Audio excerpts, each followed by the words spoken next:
Good evening, folks. Welcome. We'll call the meeting of September 6th to order. The City of San Clemente respects the many people of different faiths who reside here. The City Council historically begins its session with an invocation offered by one of the religious leaders of our community with full appreciation of our shared belief that we are one nation under God. And while the city cannot endorse any particular religion, we respect the religious freedom and freedom of expression of all our citizens to pray as they feel led to pray. This evening's invocation will be given by Chris Smith, pastor with South Coast Church International.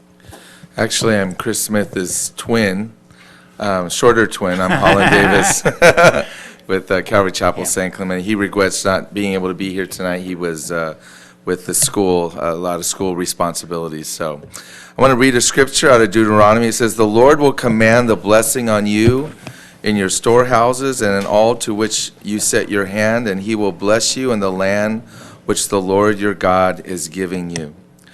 And Father, we want to thank you for this land that you've given to us, that you've entrusted to us, this beautiful city of San Clemente. And Lord, we want to thank you for each one of these distinguished leaders, Lord, that you've placed, that you've selected, that you've brought to us to in a sense, represent us in taking care of this beautiful city. Lord, I pray that you would give them wisdom tonight. Lord, I pray that you would bless them and their families, bless their businesses, Lord, that your hand of favor would be upon them mightily. And Lord, that your hand of favor through them would be upon our city. And we thank you for all that you've done and will continue to do. You are faithful to all generations, and you'll continue to be faithful for generations to come. We thank you in Jesus' name. Amen. Please join me in the Pledge of Allegiance. Ready? Begin. I pledge allegiance to the flag of the United States of America and to the republic for which it stands, one nation, under God, indivisible, with liberty and justice for all.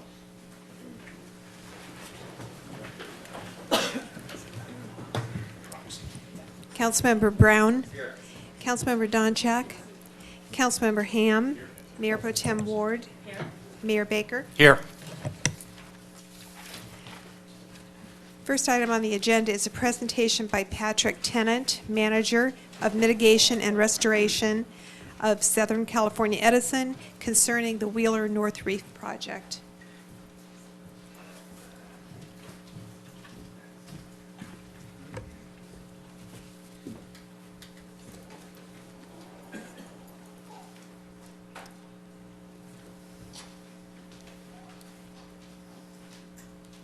Does that work? Use the mouse, teacher. Okay. First off, thank you for coming, and we look forward to this. Okay. Well, thank you. I appreciate you having us here.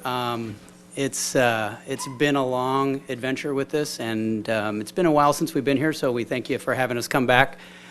This is a project that I had been involved with since the early phases of it, so a lot of excitement at it. It's kind of hard to see what goes along, the shore there off under the water, but we wanted to kind of give you just a really quick overview of where we're at. And what kind of fish is that? That is a giant sea bass. These fish used to be very abundant along the coast, and they were overfished in the 50s and the 60s and even into the 70s, and they're making a very strong comeback. Some of them can get the size of a Volkswagen, so they're big fish. For those of you who aren't familiar with the project, the kelp reef was one of the mitigation projects associated with the construction of the San Onofre nuclear generating station right down the street. In the 1974 permit hearings that we had, there was a mandate that Southern California Edison take a look at what the potential impacts could be off the shore. So there was an extensive study that went on starting in 1974, went all the way through 1989. It was extremely extensive, involved a lot of disciplines in terms of the marine biology. And essentially what they did is they took all of that data and they analyzed it to determine what the potential impacts of the plant could be. And by the time they really sat down and the scientists really kind of cranked out the data, they came up with essentially 3 impacts that could be derived from the plant. And in a 1989 Coastal Commission finding, they published this as part of our permit requirements.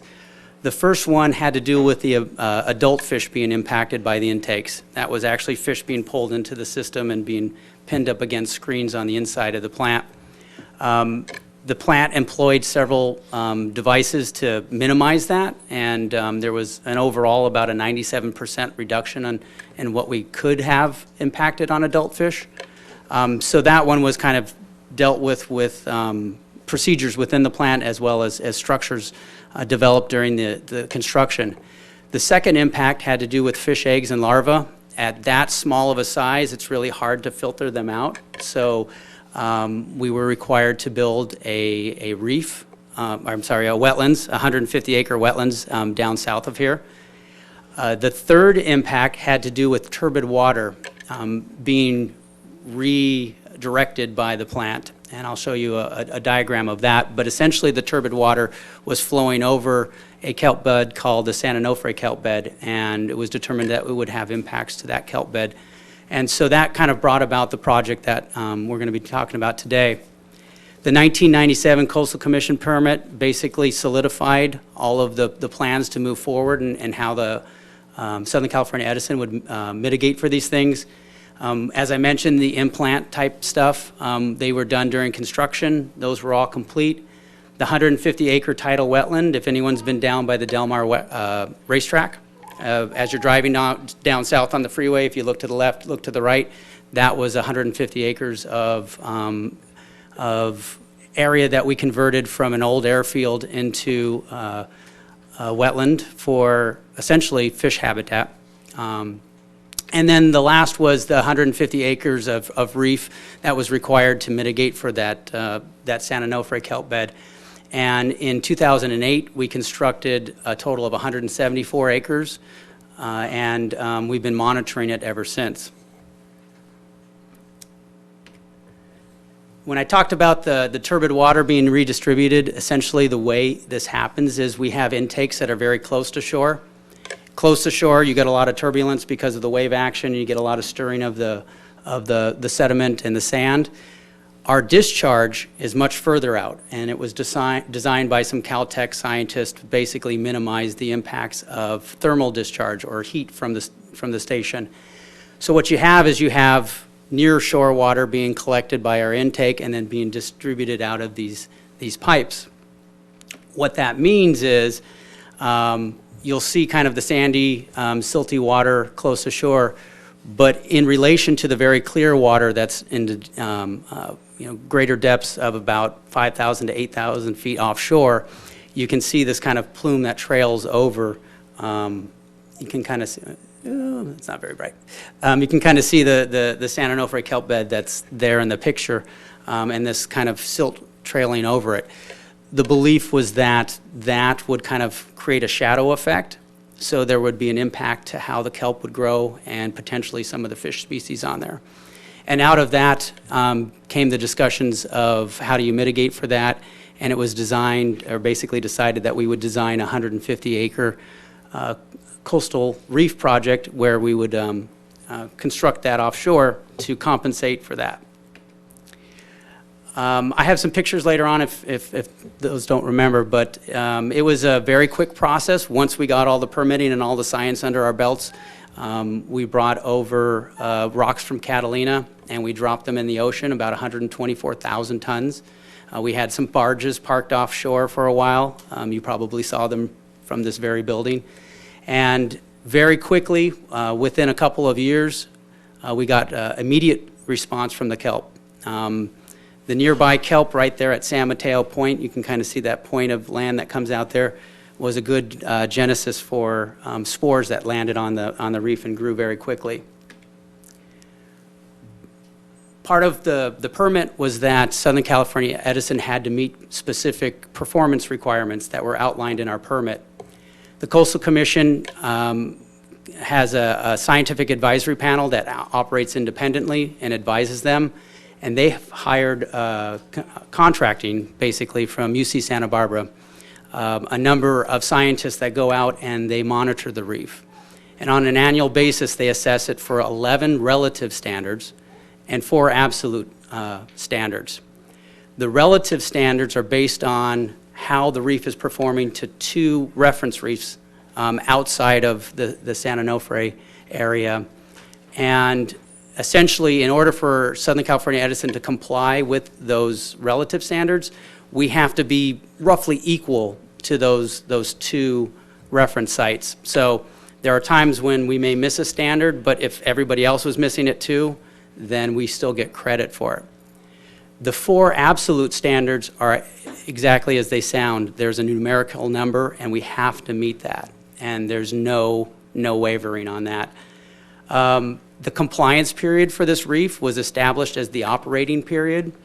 And for those of you, I know you're aware that the plant ceased operation. However, it operated for 32 years. And so the compliance period is a minimum of 32 years and can include the decommissioning period as well. So if you imagine we finished it in 2008, Southern California Edison is essentially on the hook until 2040 to ensure that this reef performs. Whoops. Just as a quick summation, I have some data slides coming up, but as of year 7, which was last year, the Wheeler North Reef is meeting 12 of the 15 performance standards. And that's kind of what led us today to come before you to give you an update to let you know kind of where we're going with that. One mitigation standard that we are not meeting is the fish standing stock, and I'll talk a little bit about what that is. But because we can't meet that fish standing stock in the configuration that the reef is in right now, we are not receiving any mitigation credit as of yet. This is a lot of information. I really don't want you guys to strain too hard to look at this. Even though I know the data, it's tough to look at how much it is. But these are the 11 relative standards. And the key here is that if you look at the areas where we have not met them,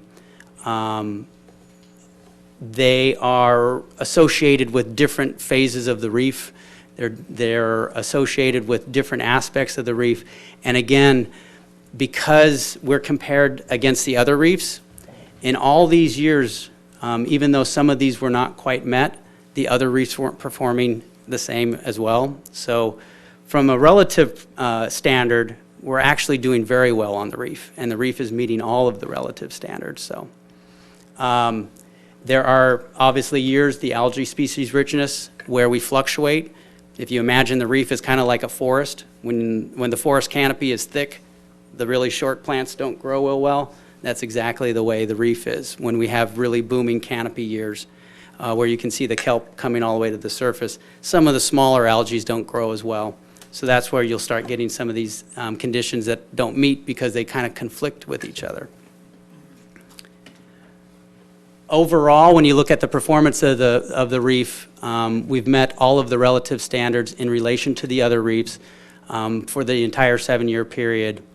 Another one was when we dropped the rocks, we wanted to make sure the rocks were still there. So the rocks are still there, they're not being buried, we meet that standard. The giant kelp area, which is how much of the kelp is actually reaching the surface and covering the ocean, we've met that almost immediately in 2010, so very quickly we met that. And then the invasive and undesirable species, which primarily have to do with sea urchins and Mauricia, which is a sea fan, we've met that. In other words, we don't have so many of these exotic species that the natives can't grow and flourish. But again, the glaring one there is the fish standing stock. And essentially what the fish standing stock says is we have to have 28 metric tons of fish at any time on the reef, which is a very large number of fish. And we are trending towards that, but we have not yet met that goal. What was this last year's measurement, just to give us a frame of reference? Remember? This year, we kind of peaked and we came back down a little bit, but our average is still well below the 28, probably around 20 metric tons is where we're starting to track towards. But we just had one period of very high data. The rest, it's below 20 metric tons. Okay. So, So besides for the fish standing stock, we would be meeting all the performance standards except that one. Basically, the Coastal Commission advisors believe with the configuration and the size of the reef as it stands now, that we may never meet that 28 tons. So in May of 2016, the Coastal Commission asked Edison to kind of go back to the tables and decide whether or not we wanted to redesign the reef and essentially expand on it to meet that.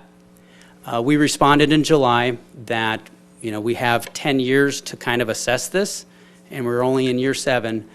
We're seeing a trend towards the fish, but we acknowledge that we may need to look into this.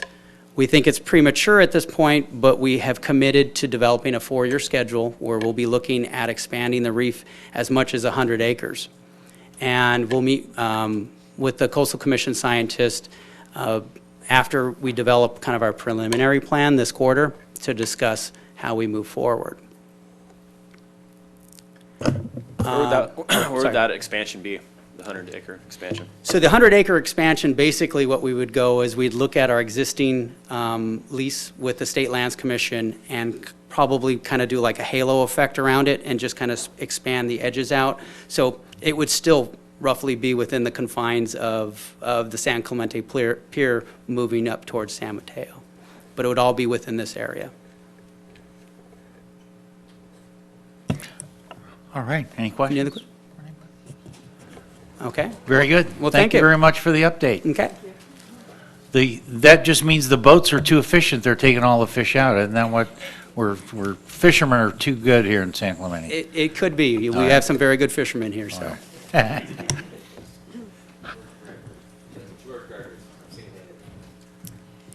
Next is presentation of a proclamation to Susan Schultz, President of the San Clemente Island Chapter of the Daughters of the American Revolution, setting apart September 17th through the 23rd as Constitution Week.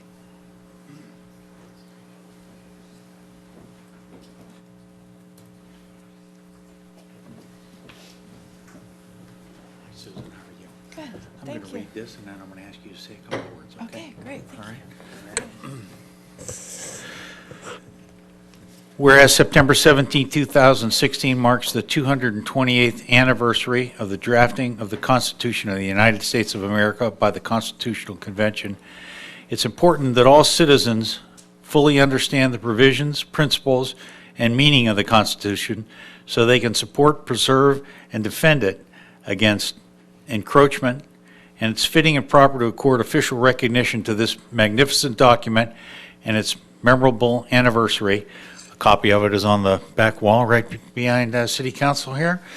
Public Law 915 guarantees the issuing of a proclamation each year by the President of the United States of America designated September 17th through 23rd as Constitution Week. Now therefore I, Bob Baker, Mayor of the City of San Clemente, California, acting on behalf of the City Council and the citizens of San Clemente, do hereby proclaim September 17th through 23rd as Constitution Week in the City of San Clemente. By so doing, ask our citizens to reaffirm the ideals that the framers of the Constitution had in 1787 by vigilantly protecting the freedoms guaranteed to us through this guardian of our liberties, remembering that lost rights may never be regained. Susan, I'm going to ask you to say a couple of words. Thank you so much.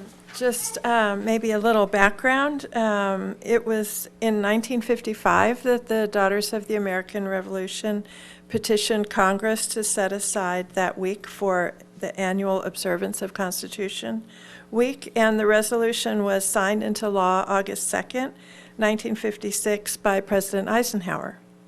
Our chapter here in San Clemente excuse me, provides educational displays at 3 of our libraries during the month of September, San Clemente, San Juan Capistrano, and Dana Point.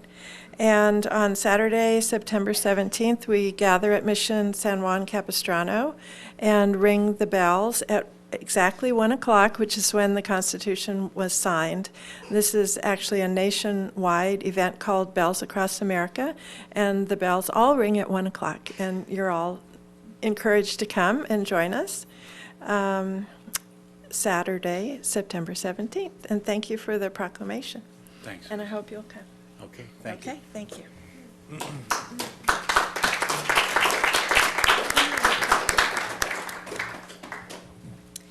Next is presentation of a proclamation to Sarah Logan of Operation Lifesaver, proclaiming the month of September 2016 as Rail Safety Month.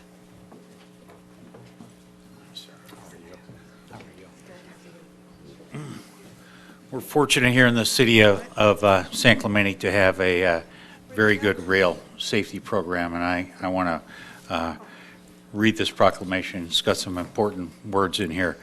There's a train-involved incident every 3 hours in the United States, and California ranks #1 in the nation in both trespassing and grade crossing deaths.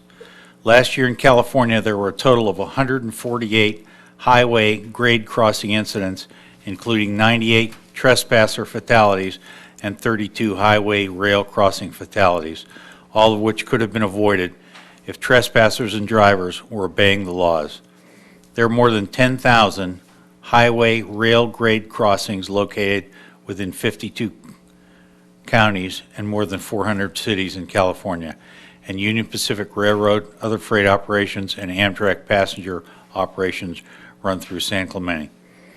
California Operation Lifesaver, the Federal Rail Administration, the California Department of Transportation, the California Public Utilities Commission, and freight and passenger railroads are working together to improve railroad safety and to educate children and adults of the dangers of not obeying the signs and signals around railroad property.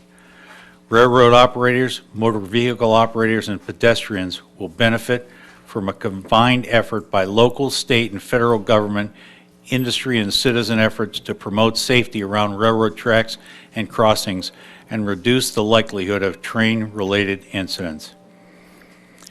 C-Tracks Think Train campaign by Operation Lifesaver and its federal partners aims to help reduce pedestrian and driver injuries and fatalities around railroad tracks by highlighting behaviors that put people at great risk.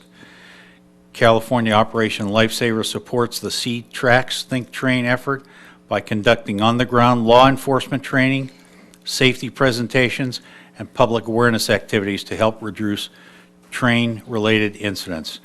Now therefore, I, Bob Baker, Mayor of San Clemente, California, do hereby proclaim the month of September as Rail Safety Month and commend the efforts being made to improve railroad crossing safety.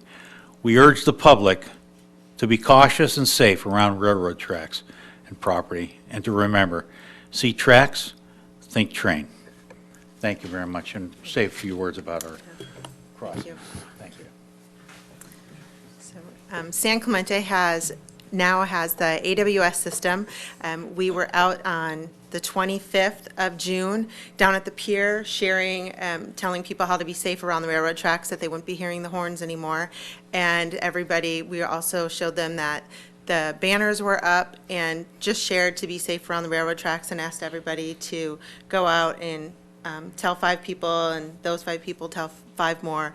See tracks, think train in your community.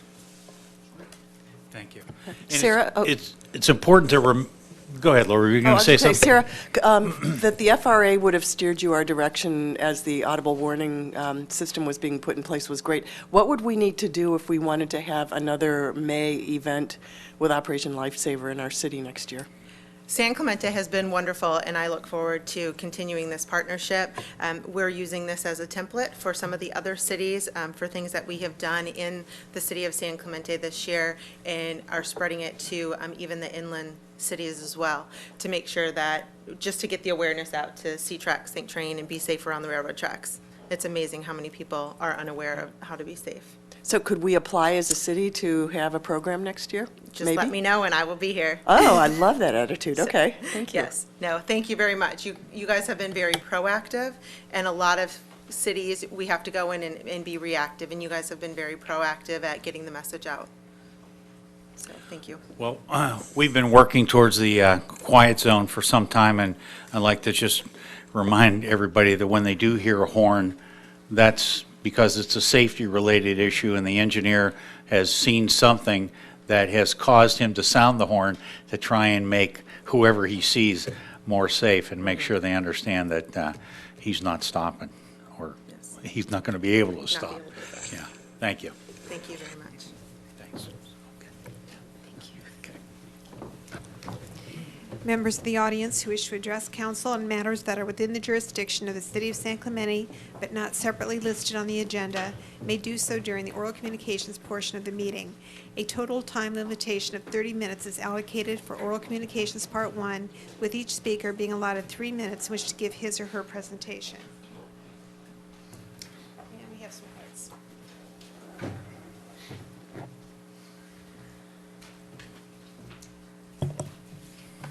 Okay, first up will be Anthony Lafrano, and then Cord Bauer, and then Ryan Aguilar.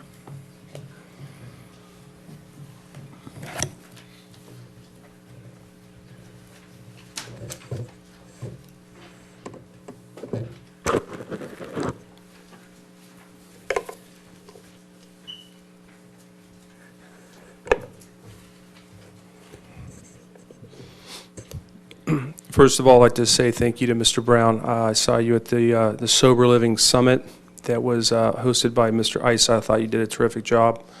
You represented your city well. Job well done. Thank you very much for that. I think you get it. I don't think we need to discuss what it is that you get or who, which company is a bad actor in town, but I think that after that summit, and especially with the two speakers from San Diego, it's pretty obvious what's going on in San Clemente. By no means should this town be the dumping ground for people from Ohio, Michigan, and other states that are trying to get sober. I think that people from Southern California, Orange County are more than welcome here. But it just makes no sense that this is the Shangri-La for sober living. Labor Day weekend. It was a tough one. We all know it. This guy right here, sitting on the park bench in Del Mar, I feel sorry for the business owner. And the reason I feel sorry for the business owner is because he probably has a family. He probably has bills to pay. He's got rent to pay, and he's got to look at this jerk sit in front of his business and scare away business. And not just business that day, but business that may or may never come back, because I was down there and I watched it, and it was a mess. And I think that I know that we are stretched thin on all fronts. But I go to, and I think I've mentioned this with you guys before, is that why do we reward failure in America these days? It just seems like, hey, if you fail, no problem, we got your back. And we need to reward winning. We need to reward the business owner. So it's okay to get rid of these people when they're just loitering there and put them somewhere else, because we got to get them away from our business on Del Mar. Because that window that you see right there, in 6 months, in 18 months, in 24 months, if this continues, it will be plywood. And I know that this thing has spread like a wildfire for you guys, with the crime and the sober living and everything. And I have a feeling that we're getting our arms around it. But I just want to make sure that this is not cool in San Clemente right here, because I feel sorry for the business owners on Del Mar that have to deal with this day in and day out. And I apologize for any tourists that came here and had to put up with this guy's rants and his tirades last weekend. Thank you very much. Cord Bauer, Ryan Aguilar, Ben Doran.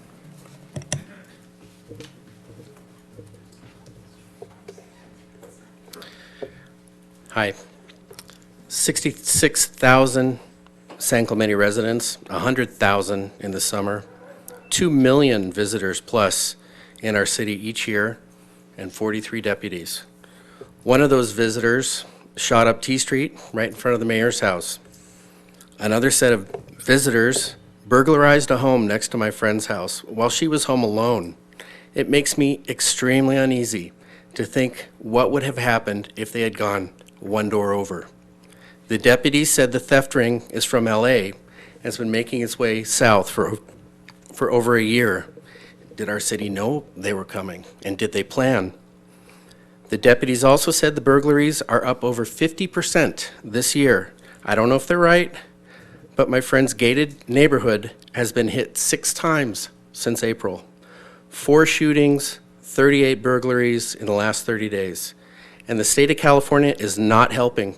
Prop 47 was designed to cut prison costs.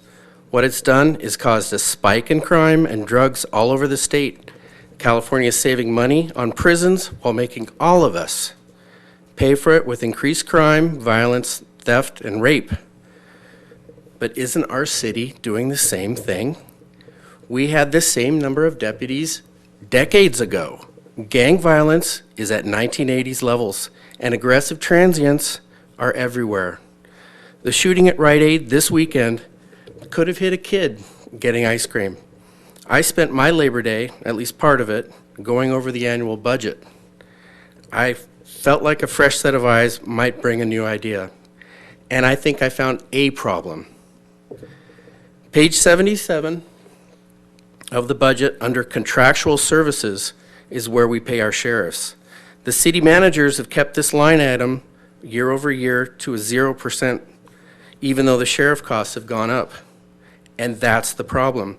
The safety and security of our city has become a line item. It has been contracted out to the OC Sheriff's Department, but the responsibility for our safety cannot be contracted out. That lies with the council. Safety is the first thing mentioned in our city charter. In fact, it should be this first category in our budget, and all other expenses should flow from that. Adding deputies, private patrols, a task force, panhandling ordinance, cameras on Del Mar, and other ideas should be part of a complex mix of items that make us all safer, not a single contract. I recommend to the council that the city budget be reopened with safety and security given its own category, a category at the top of the budget. Who on the city council will shoulder this responsibility?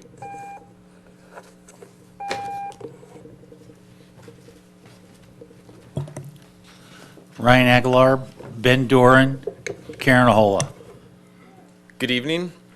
My name is Ryan Aguilar. I'm a member of the San Clemente Skate Park Coalition, and we've been quiet for the last few months over summer, so we just wanted to come here and give you guys a quick update on what we've been up to and let you know we certainly haven't gone away. When we were working closely with you a few months ago, it was advised that we become an official nonprofit, a public benefit company. We've done that at the end of May. We became an official corporation. I'm the treasurer. My wife Stephanie, there's the president. We got Dave, there's our vice president, and a couple of our members couldn't make it tonight. All of our paperwork is filed with the IRS, and we're just waiting for our tax exempt status to come back our way. As a second update, one of the things that we've been doing over the summer is we were asked to, my clock's not going, by the way, so I don't want me to go for like 10 or 15 minutes on this update, but we were asked to help the city and the Friends of San Clemente put on the San Clemente Open, which is a skate contest that's happening up there at the skate park this Saturday. And we certainly accepted the invite, and we viewed this as a way to show the city and to show the Friends of San Clemente, who've been a long partner of the city, that we are an organized group, that we have follow through, that we don't only just have ideas of what might make the city better, but we can roll up our sleeves, do some work, and make some things happen. I don't know if any of you were at the San Clemente Open last year, but I think maybe there was 3, maybe 4 vendor booths that were there last year. We had no title sponsor, and what our group brought to the table this year in the realm of sponsorships and vendors, I'm just going to go over a few. We were able to help bring in a title sponsor from Stance. We brought in Electric, Lost, SoCal Surf Shop, Grom USA. Those are 5 sponsors who've paid money to be a part of our event, 4 of which who are local San Clemente businesses. We brought in 10 vendors. We brought in Catalyst Surf Shop, Destroyer Equipment. They make like skate pads. Mahalo Juice, Skateboarding for Kids. That's also like the Pink Helmet Posse. It's a little kind of little girls skateboarding company. Sambazon, San Diego, Sick Tricks, 2x4 mini ramps, Vert Performance, and Zebra Coffee. And I think all but one of those is a local San Clemente business. And so we've had a lot of support from the city to help make this event up at the skate park a really good, successful event. I think we've done a really good job of developing needed trust with the city to show that we're a good group to work with, and that we show up to the meetings, we show up on time, and we're ready to help whenever possible. And I just, we've had a lot of people from the city help us out a lot. We've had, legal advice come our way of people who've been willing to help us out with filing our paperwork. We've had CPAs help us out with tax advice, and it's really been nice to be a part of it, and we look forward to the future. Thanks. Mr. Aguilar, you're the first person that's ever, warned us about the time there. So you get a gold star. All right, thank you. Hi, Ben Doran, San Clemente. I live in the Fair Harbor condominiums. I addressed you guys a few months ago about the signage on the outlet mall, and I was a little confused. About a week ago, signs started going up, which looked like signs to me, but I've been instructed that they're actually banners. I'm not sure if any of you reside on the east side of the freeway, but there's thousands of yeah.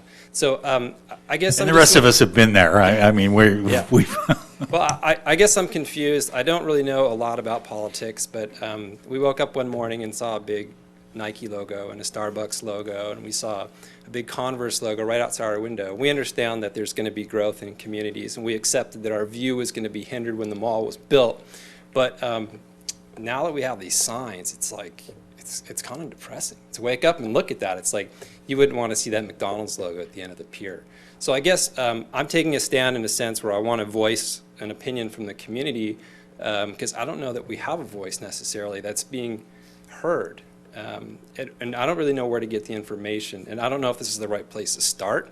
And I can start addressing you guys on a personal level, outside of these meetings. But I thought when I'm talking to my wife, I'm like, hey, this really sucks. What can we do about it? I thought this would be a good place to start, and just let you guys know that there is a bunch of us that don't really want to look at that. I see the need to advertise for this mall. I mean, we don't want to see it just fail. I mean, retail in general is a tough thing to be in right now, but it seems like we'd want to draw the crowds from either north or south on the freeway, not directly across from it. Because now when you're driving north on the freeway, if you want to see these signs, you've got to take your eyes off the road. And the freeway is already completely jacked up right now. I mean, we all know that, but it's becoming a safety concern. We hear the brakes lock up in the horns because people are looking over to see what's not a sign.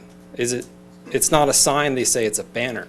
And they have 120 days, I understand, and I just don't understand. Like, are we going to have signs? Are they going to be lit up? Like, we just want to know, for the sake of the homeowners over there, is our view going to be completely destroyed by having, corporate signage all over the beautiful seascape that we had previously?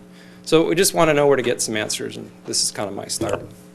That's all I really when have we're to all say. done here today, Mr. Duran, the city manager, will talk about that very thing. Yeah, I understand that you guys can't really address things that aren't on the agenda, so I appreciate your time, and I just want to make this a starting point to know that there are people that do look at it as kind of an eyesore, and think there definitely are other options for providing advertising for these stores, maybe on the freeway north or south of the actual mall, not directly on it. Thank you. Ben, can you put Thank your you. email address on this card for us? Sure. And maybe the city manager can give you his card so you have a direct number in. Karen Ahola, and then Jeff Pantakoff, and then Kathleen Armenteros.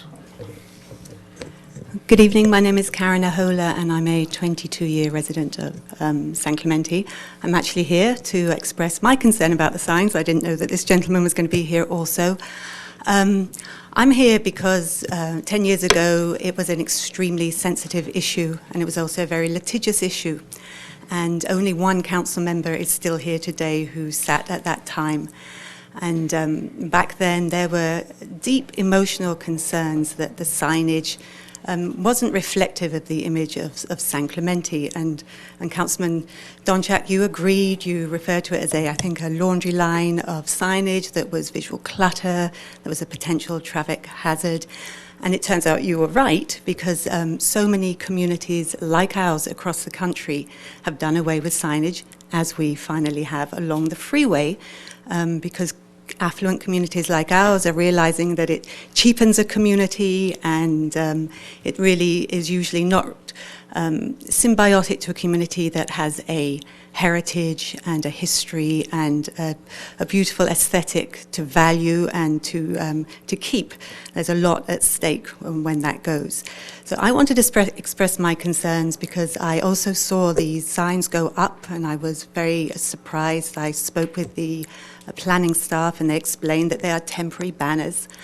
One of my biggest concerns is if there's supposed to be some sort of story pole saying this is what signage is going to look like, then they're grossly deceptive, because they're actually not the size of the signs that are going to be there if they get approved. So the applicants actually ask for larger signage than is being shown now. So I was confused about that. I didn't understand how they could be up there if they're not reflective of the actual thing. I actually don't understand how they can be up there when the individual tenants have applied for them and they weren't grandfathered into the signage packet that I think the developer was when he originally got a package to get signage along the freeway and apply for a signage exception permit. So I was confused there also. But I just want those council members who weren't on the city council back then to realize that it isn't a little thing. It speaks to the heart and soul of who we are, and in a breath that can be gone. So I don't know whether it will come before you, but if it does, please know that there are an awful lot of San Clemente residents who feel, as I do myself, that this is not the time to cheapen our town any more than it's already been cheapened. So I appreciate your support in any way you can give it, if and when the time comes. And I appreciate you hearing the people speak to this, such as the gentleman back here as well. So thank you very much for your time. Thanks, Karen. Jeff Pantakoff, and then Kathleen Armenteros, and then Marilyn Ferber. Yes, thank you. My name is Jeff Pantakoff. I'm the Fair Harbor HOA president. So I'm here on behalf of myself, mainly not speaking on behalf of the HOA, but just wanted you to know I'm also a neighbor of Ben's. Yeah, we've been very concerned about the signage that's going to go up over there, and I'm not going to repeat a lot of things that already have been stated, but I know that Sean Nichols had been working with the city for a long time on that project, and he's no longer there. So is it the city manager now that I should try to coordinate with on the signage proposals that are being implemented? After you're done, we'll talk about a lot of this stuff. All right. One of the things I just wanted to point out is that I actually, the outlet signs that say the outlets of San Clemente, and the way they've got those designed, I think look very nice. Not the ones that appear on the building, but the ones that are kind of on the kiosks and in the places where you approach the mall and all of that. I would like to see a design of that kind of stature so that people can identify that the outlets, because once people know that it's an outlet, they don't need to see a Nike sign. They're not going to need to see a Starbucks sign. Everybody knows what's inside an outlet mall. And I just think that that would really class the place up quite a bit. And so I'm trying to be very proactive and not just come in and be negative about this. I know the mall is there. We have to deal with it. But for all of us that sit there and we have the $1 million ocean views that a lot of our neighbors have actually lost because of the height of the mall, it's very distressing for us to just look at those logos right now. And I think that a lot of the neighbors that are up above Marblehead are going to have these same opinions. And we decided that we needed to come to the council as soon as those logos went up to talk about them. It's very important to our community. I think if you really look at the communities here in Southern California at large, there's a reason why Laguna Beach has such high residential value. And then you go down and you see Monarch second, Dana Point's third. We're way behind because of some of the developments that we've allowed to be built here that would not ever be allowed to be built there. And so now that we have this, I would not like to see anything like this further, but let's try to make it as beautiful as we can for the city and to make it as prosperous as we can for the city. And I thank you for your time. Thank you, sir. Kathleen, and then Marilyn Ferber. Hi, I'm Kathy Arpenteros, and I too live in Marblehead and have for 26 years. And I've watched every step of the way of the mall being built, and I've spoke before. So not to take more of your most generous time, Council, I could repeat what everybody said because that's how I feel. I just want to bring one thing to your attention if you haven't noticed. On the Hermosa side of the outlets, where Blaze Pizza is. I haven't tried it, maybe you guys have tried it, I have no idea. But the signage, when you come around the bend from the Hermosa exit, and you look on the building that faces, and I'm going to say looks towards the middle school at Shore Cliffs, it is bright, I mean bright, and it's red, and I don't see that from home. But as you come and the building takes a sharp turn on the corner where another identical sign, same size, faces our new residential community there behind the mall. It has a beautiful ocean view now. The sign is lit so dimly that you can't, I mean, to make out that it even says Blaze is difficult.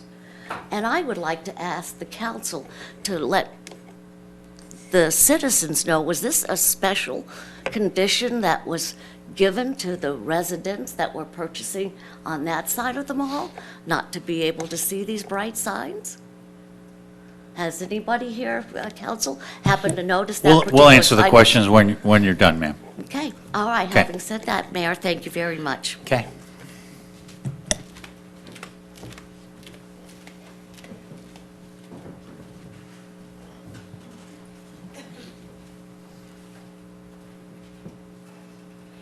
Yes, ma'am. Marilyn? Yes. Yeah, thank you. Good evening. My name is Marilyn Ferber. I've been a happy resident of San Clemente since 1986. I live in Fair Harbor community. This is a third home we've owned. And I am very distressed by the signage as well. I've been attending the meetings the last several months regarding that. I was relieved and delighted when I heard that they were going to have restrictions. And again, as my neighbor Jeff had commented, the community or the outlet they have a very nice entrance indicating the businesses that are there, very tastefully done. I had a 180-degree ocean view, and I've come to accept that wasn't going to last forever. And the outlet mall did obscure some of it. It does obscure some of it, but it's very tastefully done. I think efforts have been made to retain the beautiful San Clemente environment. I'm very distressed by the banners. I guess that was not what I understood that we were going to have. And I hope that the council will consider our concerns. The one word that comes to mind is tacky. I sit out on my patio having a cup of coffee this morning, and I see Adidas, I see Nike, I see Starbucks. It's really, really unattractive. Thank you very much. Thank you, ma'am. Anybody else? That's it? Okay. With that, I'm going to ask. Mayor actually had a card in as well.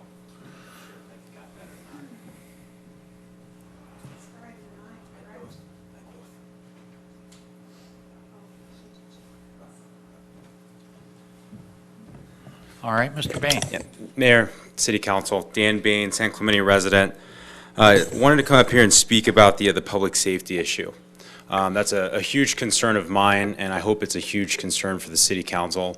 I think Mr. Bauer laid out all of his points very artfully. I won't go back into those, but a couple of ideas of things that I have that I'd be happy to work with the council in doing. And first of all is more sheriffs. I know that's a budget item. I know that that's an issue that the city can look at, but that's desperately needed. We need a sheriff's substation inland. That's something also that we can accomplish. And I agree with Mr. Bauer, that needs to be made a priority in our budget, and everything else needs to come from there. What about a Citizens Advisory Committee for public safety? We have lots of other committees that we have and folks that have been very active in the community and have done, frankly, a great job in working with the city code enforcement and have been an extra free eyes and ears for the city. Why not engage those folks and get them on a committee so that the burden is lessened for the city and we get more of our community involved? A panhandling ordinance. I was shocked and dismayed to discover that I'm not sure that we have a panhandling ordinance here, and if we do, it's not a very robust one, and it's certainly not enforced very well. That would be an easy step to deal with some of the issues that Mr. LaFrana was speaking to that I actually witnessed this weekend as well. There's been a big loss of staff. I think most folks now know that Brent has left, Brent Panis, who's the head code enforcement. I hope that the city is going to immediately find a replacement for him, if there even is a way to replace somebody like that. He's been a member of the community for a long time. One of the concerns that I have is for a budget reason, and I know that it's the city manager's job to work with city council to figure out how to pay for these things, but our litigation budget's getting a little out of control. I mean, it's over $1.38 million for the first 3 months of this year. The highest that budget's ever been in the last 10 years is $990,000. We spent that in 3 months. We need to figure out a way to get that under control. I expect at this point, with that burn rate, we're probably in excess of $2.5 million. We get $1 million of that back, how many sheriffs will that pay for? Would it pay for a substation? How much code enforcement could we pay for with that? So I hope that the city council will look at issues and ways to reduce our budget. And one of the ways that we could have done that would have been with this SB2 lawsuit that we just lost. I know the city council got the ruling on that. The court said, had we just followed what the planning commission had said, we could have avoided that lawsuit. We could have avoided those fees. Now we're going to be defending a probably several $100,000 attorney's fees motion from the other side. How many sheriffs would that have paid for? So I hope that the city will start looking at the actions and focusing on the money where really it's a quality of life issue for the citizens, code enforcement, public safety. I hope that'll become the focus. And if I'm elected, as you all know I'm running, that will be a focus of mine in working with all of you. So thank you. All right, anybody else? Okay, thank you. With that, Chief Moody, would you come and say a couple of words about crime and what's going on there and what the plans are?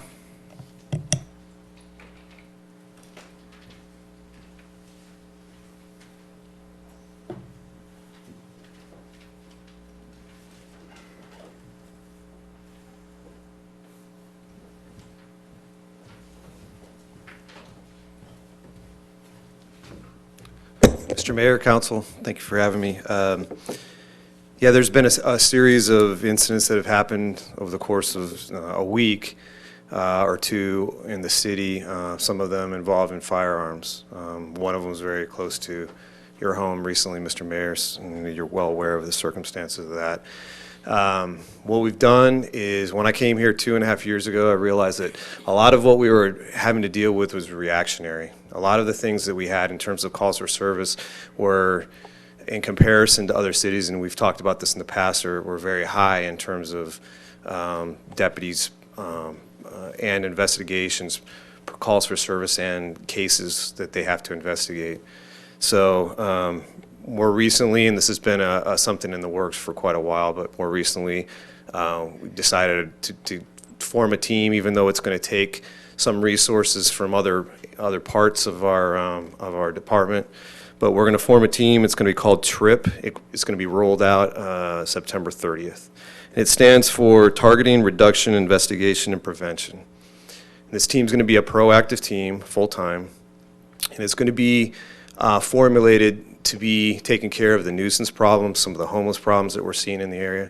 It's going to be uniform patrol. It's got capability to be in a dress-down, plainclothes capacity for investigative purposes. But it's going to be a very robust, very visible force. It's going to be in the community, and I've been working with the city manager to define what its role is going to be in terms of how it's going to work in conjunction with code enforcement. We've also got plans to, we're working on a grant right now with OTS to try to get an ABC grant in place where we're going to be actually use this team in conjunction with ABC to do some off-sale and on-sale operations here in the city as well. So we've got big plans with this team. It's going to be something that hasn't been seen here in the city in the past, but it's going to be a force that we're going to be able to roll out and to put out these problem areas that we see as they crop up on a daily basis, on a weekly basis, or a monthly basis over time. And I think we're going to be able to use that to eradicate a lot of the problems that we're seeing. We can't be everywhere at all times. And, you know, I had some statistics from just our neighboring cities here in San Juan and Dana Point, and looking at violent crimes that have occurred over the last year there. There's I'm not going to get into the details and kind of air their dirty laundry, but they've got their series of problems as well, from attempt murders to assault with deadly weapons, et cetera, et cetera. So we're not immune to that. Crime knows no boundaries, but we're doing everything we can do within our scope of enforcement, and this task force is going to be a great tool that we're going to have in place. Okay, thank you very much, Chief. Question for the sheriff. Sheriff, real quick, in my 8 years in the city, I've never heard a request for the sheriffs to have a substation inland. I know we have probably the only sheriff substation in all of the cities in South Orange County that I'm aware of, other than, of course, Aliso, where the headquarters is. Correct. Is that something that has been requested or that you've asked for as a substation inland, or where did that? I'm not sure where the foundation of that request comes from. I have personally been looking into, and I've already acquired a location at the Outlet Mall where we'll have a quick response from the northwest side of town. As far as the inland part of town, we haven't established anything there, but I'm hoping in the near future we'll actually be able to use that and maybe have this team being housed there as a part-time basis. But no, I'm not aware of anything that you to speak of that you're talking about. Okay, it's never been a request from sheriff staff that I can recall. No. Okay. No, sir. All right, thank you.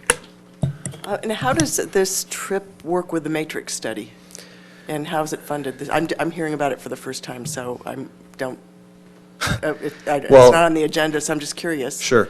It's as far as the matrix study is concerned, it's not going to have necessarily anything, because I think the matrix study is going to be looking at what we're currently doing in the past. I'm assuming we haven't had our first meeting with that group yet, but I'm hoping that it will show when they do the study that we're taking whatever kind of steps we can make with the personnel that we have to be more proactive than reactive, and I think that's been part of the problem we've had over some time.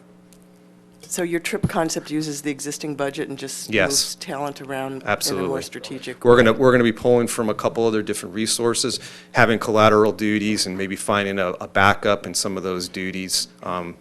Joe Bowl, his community service position, and another from our special enforcement team. This is going to be. We should have this agendized. We should have this agendized as a topic because, get the next meeting. Okay. Brilliant idea. Thank you. And Chief, I just want to say one thing about, you talked about response times. The response time down at the incident at my house was, I don't know what your number was, but in my number it was light speed. And the incident there Sunday night, I heard reports from other members of the community that your response time there was also at light speed. So Sheriff's Department's to be commended for your quick response and your astute handling of those two very dangerous situations. Thank you. Thank you. Thank you. Thanks, Chief. Thanks for the update, Chief. Can I ask for one clarification?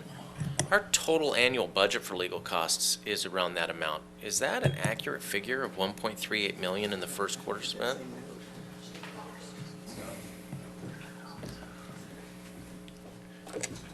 Mayor, members of the City Council, Eric Sund, Assistant City Manager. So for fiscal year 16, we ended up with a total of about $1.8 million in total legal services. That includes the retainer, overage on general counsel, as well as litigation. And so that's what we're looking at this next budget year, fiscal year 17. We've budgeted about $1.59 million for legal services. And we're looking at some new budgetary techniques that we've talked about with bringing to council expenditure costs, forecasting for certain subject matters. So I hope I answered that question. Yeah, so we're budgeting $1.5 million for this year for legal fees. You want to round it up to 1.6, Okay. 1.59. Okay, thank you. And City Manager, you want to talk about the outlet mall signs. Oh, wait, so you're saying that the residents' numbers were incorrect? Is that what you're saying, Eric? I don't know, that's what it's, Because, I'm just kind of stating the facts with fiscal year 16 it being at 1.8 and next fiscal year being at 1.59. I think the public speaker made a comment about 1.8 in 3 months, which that wouldn't be accurate. That wouldn't be accurate. for the first, yeah. Yeah, Okay. that's not the Thank you, we'll take it expenditure. up. Thank you. I'll have Cecilia Gallardo Daly speak about the signs. They are a Okay. temporary permit sign for the banners out there. And Cecilia can go into more detail about how the temporary banner permit system works. All right. Thank you, Mayor and Council. The Outlet Mall has applied for a number of temporary banner permits. The banner permits can be up for 120 days, and each business can have one banner for that period of time. So we've been reviewing the banners, making sure they're in compliance with the code. I think what the council and the public should also be aware of, or for the public, the council's aware of this, the outlets do have an application into the city for permanent signage. So these banners are temporary, and we're reviewing the application that they submitted for their permanent signage. So they're temporary in nature, then what day do they have to come down? It depends on what day they went up, but they can only stay up for 120 days. August 22nd was the day. 120 days from that day. Okay, thank you. Anybody have any questions for Cecilia? I had a citizen question. Does the sign have to be on the building where the business is? For example, the Starbucks sign does not appear to be on the building where someone would find the Starbucks. So that's an interesting question, and I'm glad you asked that. The code requires that the banner be located on the building where the business that applied for the signage is located. Because we can't regulate content of signs, a business within the building that faces the freeway can apply for a sign that is not their business sign. They can apply for a sign that says Outlet Mall, or they can apply for a sign that says Starbucks. Interesting. So any content they want. So if they wanted to put Coors beer, they could, I mean, is that the spirit of how it's currently crafted? Because we can't regulate the content of the sign, Yeah. that's it in a nutshell. I have a question for Cecilia before she steps down, Bill.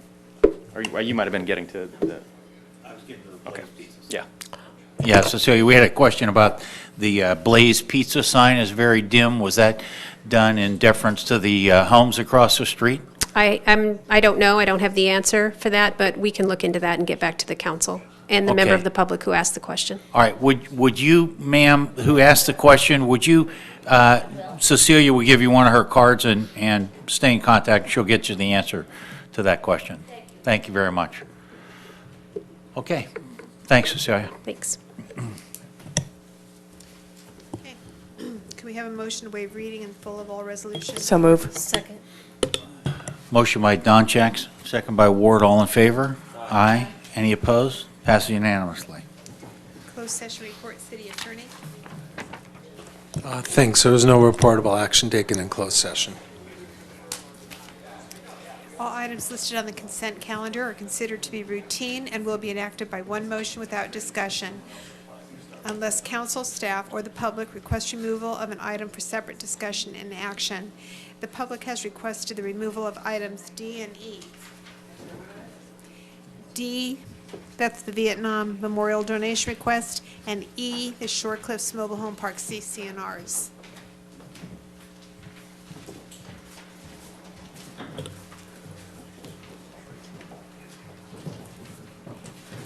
Chris, you got anything? No. Kathy? No. Laura? Tim? I got one thing. I've got G. Move the balance? Second. Motion by Donchak, second by Brown. All in favor? Aye. Any opposed? Passed unanimously. All right. D. Steve, you want to talk about this? You want to say something here? We pulled it, you got a few words you want to say about the memorial? We got your video. I hope Sure, thank I you. was saying that, oh, sorry. Pardon me? Sorry, I got your video. I should have specified that. We'll have all the council members will get that video tomorrow. It's a terrific piece talking about the history behind this. Thank you, and I'll be very brief. I made a presentation about 3 weeks ago about building a Vietnam War Memorial at Camp San Mateo, Camp Pendleton, 5th Marine Regiment. And I'm a Vietnam veteran, and I said before that I was an infantry officer with 1st Battalion, 5th Marines, and I'm the lead on this project. And I believe most of you here when I made my presentation before. I want to say that, and I'll quote my friend Jack Lyon here, when he said, man dies twice, once when he leaves his body, and once when his name is not spoken. And I believe that if you approve this gift that I'm asking for, $5,000, you will speak for the 2,706 Marines and sailors who gave their lives for the country in a very difficult time. And these men stepped forward, and when 16 million that were eligible stepped backwards and sideways. If you approve this gift and honor these Marines, you're also honoring their families. You're validating the sacrifices of these men, and you're honoring their families. It's the right thing to do, and I appreciate you considering my gift. Thank you. Thank you very much, Stephen. And this is something that every citizen of San Clemente would be in favor of. This would be a unanimous vote. So I move that we approve item D, the donation request for the Vietnam Memorial. Motion by Baker, second by Ham. All in favor? Aye. Any opposed? Passed unanimously. Thank you very much for your work on this, Steve.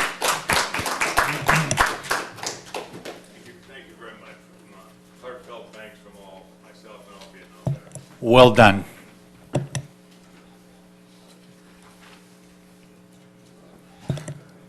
Okay, item E. Rita?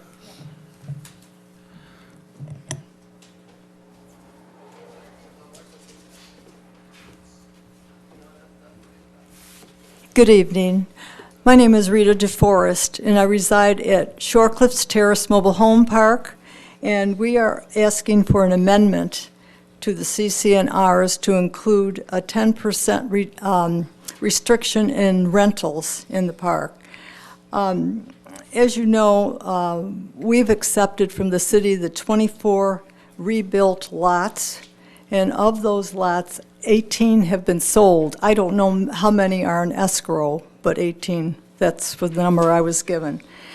As you know, rent control protects Shorecliffs Terrace from certification with the FHA and is an added level of control for vacation rentals and/or rehab homes, which are very trendy today. And of course, there's pride of ownership that is greater when the owner lives in a home. So we are asking that the council approve this amendment. Thank you. Okay, thanks, Rita.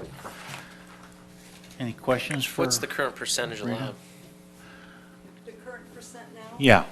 It's about 10% right now. There's about 16 or 17 rentals right now in the park. So what would the procedure be if you were at 11% right now? Well, then we wouldn't allow an owner to go ahead and rent their abode. The next one, you're not going to throw anybody out, though? Oh, no. Okay. We would never do that. Okay. All right, thanks. Do you have any other questions? No. Thanks, No, I Rita. don't. All right. I'll move the item. Second. Motion by Donchak, second by Brown. All in favor? Aye. Any opposed? Passed unanimously. Thank you. Thank you.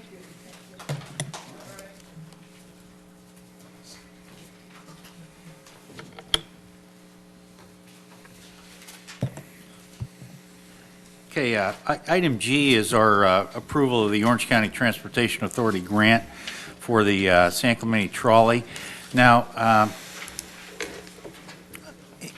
if it's okay with everybody, I think the rideshare beta test part of this is a fabulous idea. I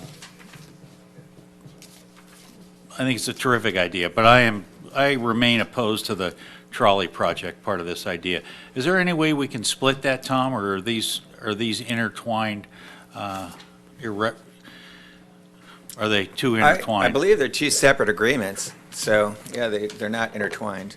Okay, well, if it's okay with the council, I'd like to split this into one of my favorite government words there, bifurcate, and split this into two motions, because I'd like to be in favor of the rideshare beta test rather, but I remain opposed to the trolley project. Everybody okay with that? Yeah, I move that we approve and authorize the mayor to execute cooperative agreement C-6-10301 by and between the city of San Clemente and OCTA for Project V, community-based transit circulators, AKA the San Clemente trolley only. Okay, motion by Second. Brown, second by Doncheck, all in favor? Aye. One opposed, Baker. Okay, and then I would also move that we approve and authorize the mayor to execute cooperative agreement C-6-10301 by and between the city of San Clemente and OCTA for Project V community-based transit circulators rideshare program only. I'll second that, but then I want to ask a question before we vote. Okay. Can you bring us up to date on that? Because the whole spirit of that was to help stranded travelers with their last mile when the bus service routes change next month. Right. So are we moving We are purposefully? moving forward. The current status is we have an RFP out now to solicit proposals for interested contractors or service providers. We're opening those proposals on the 15th, and I'm bringing an item to you on October 4th for Perfect. hopefully an award, and I'm coordinating with the logistics with OCTA. So we're doing our best to provide that service by the termination time of the two routes. Thank you. Okay, great. Okay, a motion by Brown, second by Doncheck. All in favor? Aye. Oh, we voted on that already, didn't we? Sorry. We didn't? No. It was the motion. It was, yeah.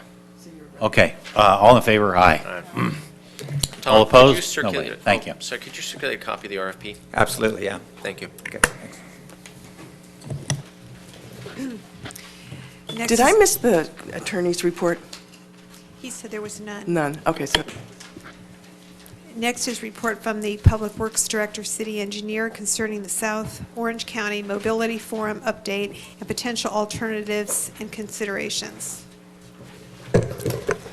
Good evening, Mayor Baker and members of the City Council. Tom Vonnegut, Deputy Public Works Director. I'd like to just give a few-minute overview of some key items on this report and then turn it over to questions if that's your pleasure. So the item before you is basically to give you a brief update on this so-called South Orange County Mobility Forum process. This forum itself was established by the TCA, Transportation Corridor Agencies, as a follow-up action to a community ascertainment study that you heard about earlier this year in March. That report's available for anyone to review at the City Clerk's office.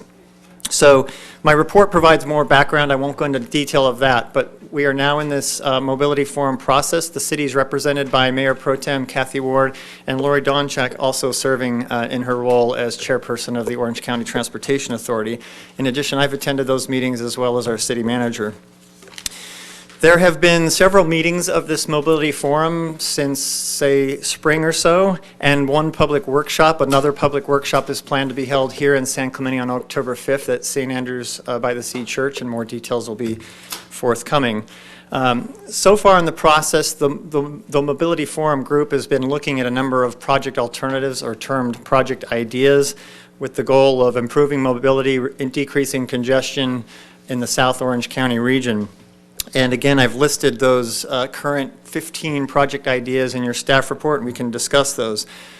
The reason we're here before you tonight primarily, in addition to any other issues the council may wish to discuss, is that some of these ideas have been considered in past venues or proposed projects where prior councils have taken some action or provided some specific feedback. And briefly, the idea of double tracking through San Clemente to connect the gap between the double tracks that run through San Onofre and north of, I think, San Juan or Laguna Niguel is coming up. And a prior council has provided pretty clear comment that it was opposed to any double tracking if it meant that that was going to happen on the coastal rail corridor, and then anything like that should occur inland or under some tunnel alternative under the freeway. That's prior comment. And so you may wish to reiterate that if that's still your current council's position. I think what's funny about that is I think you could probably poll every member of council for the last 30 years and you would get a unanimous hey on that one, which may be the only issue, literally, in our city's history we may agree on. So. And I think we would read the tea leaves too, but I never want to assume. So, so that's one alternative. The other is. All right, so Tom, do you want to put that on the agenda for the next council meeting? Well, it's here and we're leading up to that. So say that again now. It's here and we're looking for your direction. Okay, we're looking for direction here. Okay. Yeah, I am looking for your direction tonight on what your council's desire is. With regard to that alternative, there is an alternative, which is an extension of the 241 toll road through the La Plata-Pico corridor. This is basically very similar, if not identical, to what were termed the central corridor alignments when extensions of the toll road were being evaluated in the early 2000s. And at that time, council actually passed a resolution, as mentioned in the report, opposing that alignment or any variation of it. And then finally, a far east alignment of the toll road extension going along the Christianitas Road corridor and connecting south of San Clemente at I-5 was considered. The potential concern would be if an alternative is developed out of this process that would terminate that proposed extension at Pico without carrying it forward. Council, to my knowledge, had never taken a formal position on that particular alignment, and that particular option hadn't been studied since the 90s, but it hasn't been studied, and staff does have some concern about what the traffic would be if the toll road were to simply end at the eastern end of Pico, and we wanted to bring that to your attention. But I want to be clear, it hasn't specifically been discussed. Or evaluated, as far as I know, in the Mobility Forum Task Force, yes, but we wanted to bring that up. So with that, we're looking for your direction on those or any of the other alternatives that were listed in the report. And again, I'll just finish up by saying the next steps in this process will be another public workshop on October 5th here in town, more details to come. And then we'll have another mobility forum, which is the working group of elected officials and staff later in October. Any questions? Yeah, Tom, you mentioned I guess it was the mission statement of these public forums at the beginning of your spiel there, and I didn't see it anywhere else in the report. It was something to affect increasing mobility and. There's a stated purpose, and I think I'm looking here where I put that. Yeah, it was near the beginning of your. Basically, the purpose, the stated purpose, as I understand it, and our representatives can correct me if I'm wrong, I just lifted this literally from the report. Purpose of the forum is to facilitate broad stakeholder engagement that will support an open and inclusive process. It's on page 2.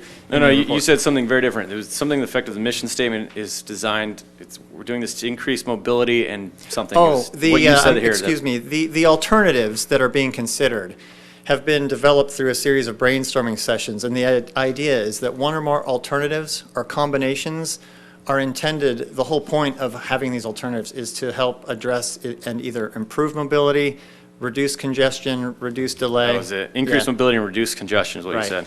In the South Orange County region. Got it. Now, help me wrap my head around why the TCA is doing this and not somebody like the OCTA. I don't know that I can really answer this other than, I mean, I just... Is there any chance that the TCA is going to spend money on the La Plata extension to Christianitas? They're going to take money from the coffers that they've already taken from the residents of South Orange County and go, we're going to buy this for you, and it's going to be free. I do not know the answer to that question. I just, my crystal ball is not that good. Kathy, I asked you earlier, how much do you think that TCA has spent of our money on this so far? I know Roughly, they have, obviously. I think, 3 consultants for this outreach, just this outreach, not to mention what they are spending for environmental process and all that. One consultant was 1.8 million for these public forums and the outreach. So I think it's at least, I want to say 3 million. Wow. I had that figure, but Thanks for being the punching bag for this conversation, by the way, Tom. You're awesome. glad to do my part. Tom, do you have a slide so the community can see attachments 1? I do. Can we call that up? It's the map. Because if we do nothing Hopefully else it- tonight, I really appreciate that Councilmember Ward put this on the agenda. We did our best. The community needs to see the maps. Yeah, it's a large graphic. Maybe we can zoom out, but there are 2 pages, and this was in the staff report. And what this is depicting. Talk about that number 13. Number 13 is. Yeah, so you're good right there, and then we'll go up for a minute. So 13 is the connection, or the potential connection, of the 241 toll road to Interstate 5 via the La Plata corridor. And if we scroll back towards the top, Laura, a little bit, and it's kind of right through the middle there, you can sort of orient, and I'm not sure if I have an on-screen pointer. So is it going by Walmart and So what's Marblehead? happening here is this is following, if you see where my pointer is, this is coming down currently the La Plata extension, which just opened up not too long ago. And then about where the Del Rio connection is, it goes to the Forester Ranch open space, cuts across Veracruz, which is between Walmart here and Vista Hermosa, along that ridge line, and comes to the Marblehead inland open space, and somewhere down Pico with a connection at the interchange.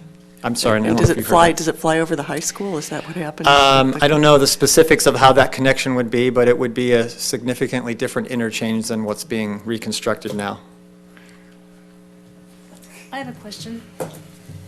And this is the alignment. I feel like I'm on that- acid watching this. I mean, look at that. That is craziness. Yeah. Well, You have one and freeway let's and works finish great. the Why not do 2? conversation here. I'm That's sorry. a $1.6 billion. So this is, That is again, crazy. very similar to what were termed the Central Corridor. There were 2 or 3 variants in the early 2000s that were being evaluated when the toll road was being proposed to be extended. And again, that's the basis of the resolution that a prior council passed opposing anything like that. So I have a question. La Plata is opened. We're hearing great comments from all our residents. Even people that do not live in Talega are saying they've noticed a change on the 5 freeway. But the people in Talega are saying it's cut out sometimes a half hour out of their commute. If TCA came down this, that road would no longer be free, is that correct? I don't know Or if that's the would go case. over- No, it's a toll road all the way to the border. Yeah. Say that again? It's a non-issue. I mean, Okay, but- nobody in the right mind in the city would ever want this to But I happen. want them to know that, But the way it's described is an extension of the toll road, which tells me that that would be a toll facility ending at Pico as opposed to the other alignments. It that jumps ended it. at Christian It goes alongside it and jumps It would just happen to be along that corridor, and maybe it would take out La Plata, maybe be parallel to it. Those details are to be determined. to be determined, but the county could transfer that over to TCA in order to make this alignment. Is that correct?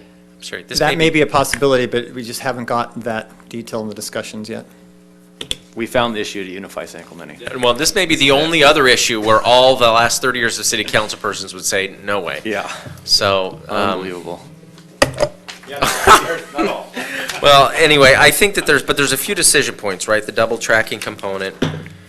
Well, yeah, I guess we just need to go down. So if I this could one, right? maybe summarize what the recommendations, if it helps your discussion. So I've prepared, in case it was your inclination, a new resolution that does 2 things. It would essentially reaffirm a prior council's direction to oppose any alignment that would use this La Plata Pico Central corridor for a toll road extension, because that's entirely consistent with the prior resolution. But also, and the new piece would be to oppose any potential alternative, should it be developed, that has a toll road which simply terminates at the eastern end of Pico, because that just hasn't been studied. But we feel intuitively that could be a problem. And then the other piece of that recommendation 1 is just to reaffirm where we could provide by comment the council's desire to, again, not support any double tracking unless it is away from not support any double tracking along the coastal rail corridor. Whether you'd like that in a resolution, we can make that happen. I was just following there wasn't a resolution before, so I was just following the previous model. And anyway, that's how it's structured right now for your consideration. So, Tom, first off, I like the second point of your staff's recommendation. This whole thing just feels very uncomfortable to me. Taking recommendations from the TCA, which sole purpose and goal is to construct, build, and manage tollways with our funds.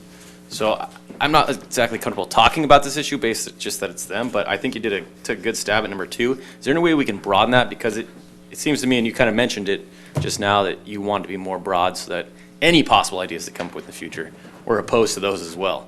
This one seems like it's narrowly focused to those 2 that you're discussing here. Well, the rest, there are some intriguing points that they raise. I mean, in terms of, listen, brainstorming component, even though it does come from the state, it is intriguing. For example, one of those is connecting La Plata to Christianitos, right? So there's some interesting components. I really like the idea of getting ahead of this immediately and saying, don't even think about it. Because it sends extremely strong message that, listen, whatever you guys have got going on, let's just go ahead and take these options off the table so that you won't be, I won't say what I was going to say. I'm glad you're speaking up, Tim, because I think there's a way that we can adjust the second point just to be a little bit more broad. It seems to me that it focuses on just the 2 alternatives, and I want to be very clear on the agenda number 2. Okay, so we could add maybe an option that the council consider that they should, we strongly suggest they consider other alternatives of widening arterials to help with east-west traffic. Well, So the first point of going through all the things that are recommendations in here is puzzle ideas. I think we should go through those. But with the second point where you're exclusively talking about the 241 extension, alignment ending at Pico, connecting at 5 at Pico, I just want to be very clear that this council doesn't fall short-sighted in saying, yeah, we oppose these 2, and then tomorrow they come up with a third option. That is, some combination of the 2 that we didn't foresee. Yeah, Does that make sense? Yeah, I think that makes perfect sense. I think at that point we just do what we're doing here. You can make a strong statement. We can only address the information which we have in front of us. I'm not going to preclude everything they're coming up with because there were some intriguing ideas in here, but nor am I going to build it, right? There's a lot of work they have to do. That's what the consultants are getting paid for. That's what the people are doing. I would rather say very quickly on behalf of our residents, knock down some of these ideas which are ludicrous on face value and save them the time and trouble and save us the angst of having to grapple with these, go to our community saying, what do you think? And then having the community say, why are you even asking this question? So I think what we're doing is answering on behalf of the community the easy questions and let them continue to have their creative output. Maybe I'm not being clear enough. So I just wanted to go ahead and adopt number 2 right off the bat because I feel like that's what we're going to get consensus on the agenda. And then we can go over those other smaller point items as a group. Well, I'd actually like to, the resolutions in attachment 4, I wanted to add a couple of things, or at least put it up for discussion. And it's consistent with the conversation here. In the whereas category, okay, attachment 4, which is 9A-26 and 7.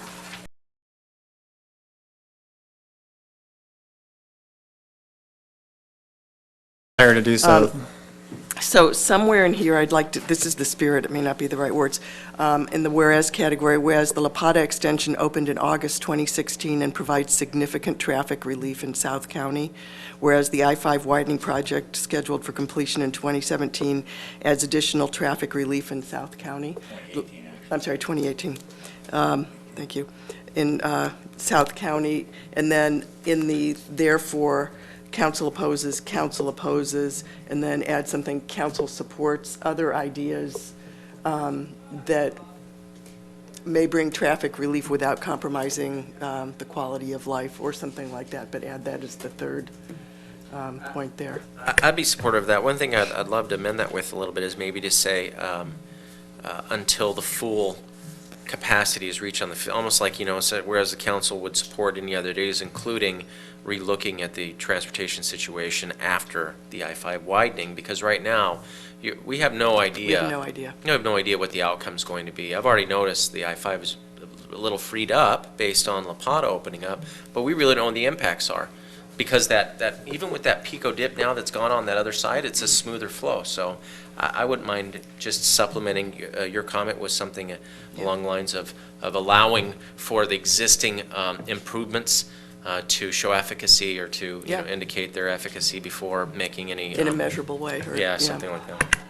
Or stating that we feel that should be taken into consideration before any improvements are Well, are contemplated. that's Kathy's point, because they're looking out, many years from now. And to Kathy's point, they should take that into consideration before they start talking about that. And they're So, bypassing it, yeah, I think. And they're not, Do we want to add in there anything about Exhibit 14 as well in this discussion? Well, That was the I think original maybe point. for just a minute here, we can go through 1 through 14 and say yay or nay, because, actually, one, dynamic pricing in TCA facilities, They should do that. Well, sure. okay, so we're going to come back and talk to I mean, attachment 4, I guess? should we do that? I mean, You know Tom, what, do you want I- that, or do you want those specific? I'll give you a suggestion for you to consider, and I think Councilmember Brown had a good summary. We're here because we're aware of some of the ideas that clearly had generated specific comment or opposition prior, and it was our feeling that now would be the time, if it's still the council's same desire, to get that formal feedback back to the Mobility Forum so that we can transmit early that this is just not going to fly in our community. We should not spend time on these things, as he mentioned. So this would be the time to, if we know we're opposed to it, don't spend time on it. Now, it's a very dynamic process, and other alternatives, if other issues come up or we need to get more formal feedback, we would certainly be back to you on any other proposals, or if any other variants of toll road options. This is probably not the last time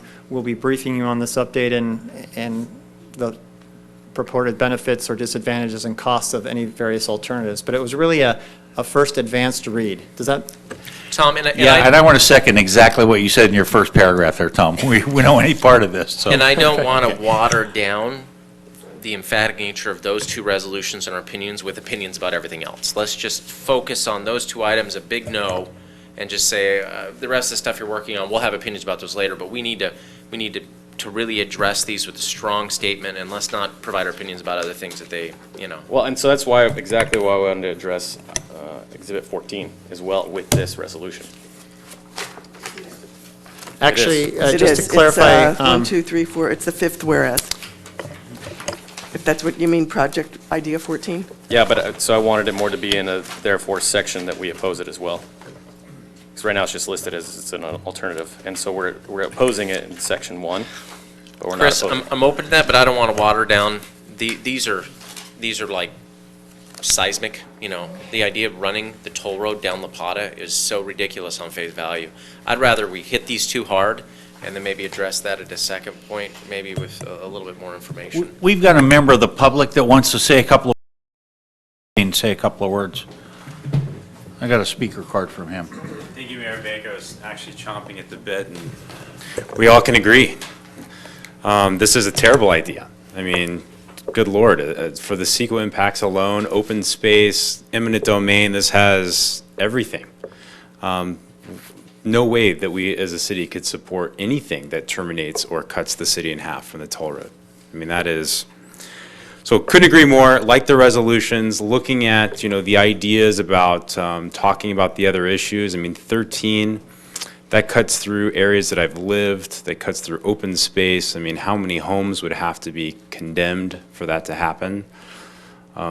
I just think as a community, there's just no way that we could support that. So I'm all for the idea of sending a strong message that if there's other ideas, as Councilmember Ham said, that they want to sort of tweak that to impact other parts of the cities, I would be for sending a message in that regard as well. So not much more that I can say to that. I happen to agree with the discussions, so thank you. Okay, go right ahead, Lou. Yeah, Lou Aver, I'm a citizen of San Clemente, live in Talega, was on the City Planning Commission, had done some other county work, and I've been involved in this toll road situation from the get-go way back as a member of the Talega HOA board back in, it was around 2007, 2008. There were 6 or 8, just for information that we don't have in here, there were 6 to 8 routes of this toll road that were coming down through Talega, right straight through all parts of Talega. And I wrote about this very briefly in my Lou's Views here in the San Clemente Times last week. But we obviously had to shoot that down, and we couldn't take a position on it opposing it. We just said it's going to impact Talega. Well, you're on the right track. There's only one route for this toll road, and that is around the eastern bound and down through Christianitas Road, down outside of San Clemente. Anything that connects this toll road into San Clemente is going to be a disaster for us. And I hesitate to say this, but that's thing that's happened here in a long ago. Anyway, the fact is that the way the toll road is set up right now, it terminates at Oso Parkway, and if you drive only 1 mile west on Oso Parkway, you hit Antonio Parkway, which is the Lapata extension to the north. So we are almost, right now, we are almost tied into the toll road via that little route I've given. So we need to be proactive in taking, not allowing this to come through San Clemente in any way, shape, or form. And anything coming down through Lapata corridor, I can't envision how that would ever happen. So you're on the right track, obviously. I just wanted to make myself heard. But Kathy, I have one quick question. And Tom, you mentioned that there's a public forum on October the 5th at St. Andrew's Church on this subject. But I looked in the San Clemente Journal, and I don't quite understand, because here's a Get Moving public forum on September the 26th. Now, is this public for us to come to, or is this only the people who are members of the forum? The forum was moved from September 26th. That ad is no. Oh, okay, so it is October. So thank you for pointing that out. I didn't realize that was in there. It's in the journal, yeah, and it's big item on article on toll road here. Can we So put something out on the city website, or, okay. okay, so it is October 5th. It is. Because I don't want to miss this. What was the venue? Where was it going to be? St. Andrew's Church on Calle Frontera, 5:30 to, I think, 8. And maybe the San Clemente Journal, at least on their online version, can strike that ad. Oh. Yeah. Oh, yeah. Yeah, I was confused by that. Okay, very good. So I think Lou might have done a better job of saying what I was trying to say, which is I don't want to be too specific in this, because tomorrow there'll be a different alternative that's moved 10 feet left or 10 feet right. And I think we need to be very clear that we're not going to support any toll road that comes through the middle of San Clemente in any way, shape, or form. Is that something that I can get support for, or is that being too specific? No, I think that is maybe what it is, amending the resolution or any alignment similar to. There we go. That's what I was looking for. So it would. Thanks. So there's on the resolution itself, it would broaden it out by saying. And that's exactly what I want to do. It's just it was the title of the resolution I think that we need to be slightly more clear on.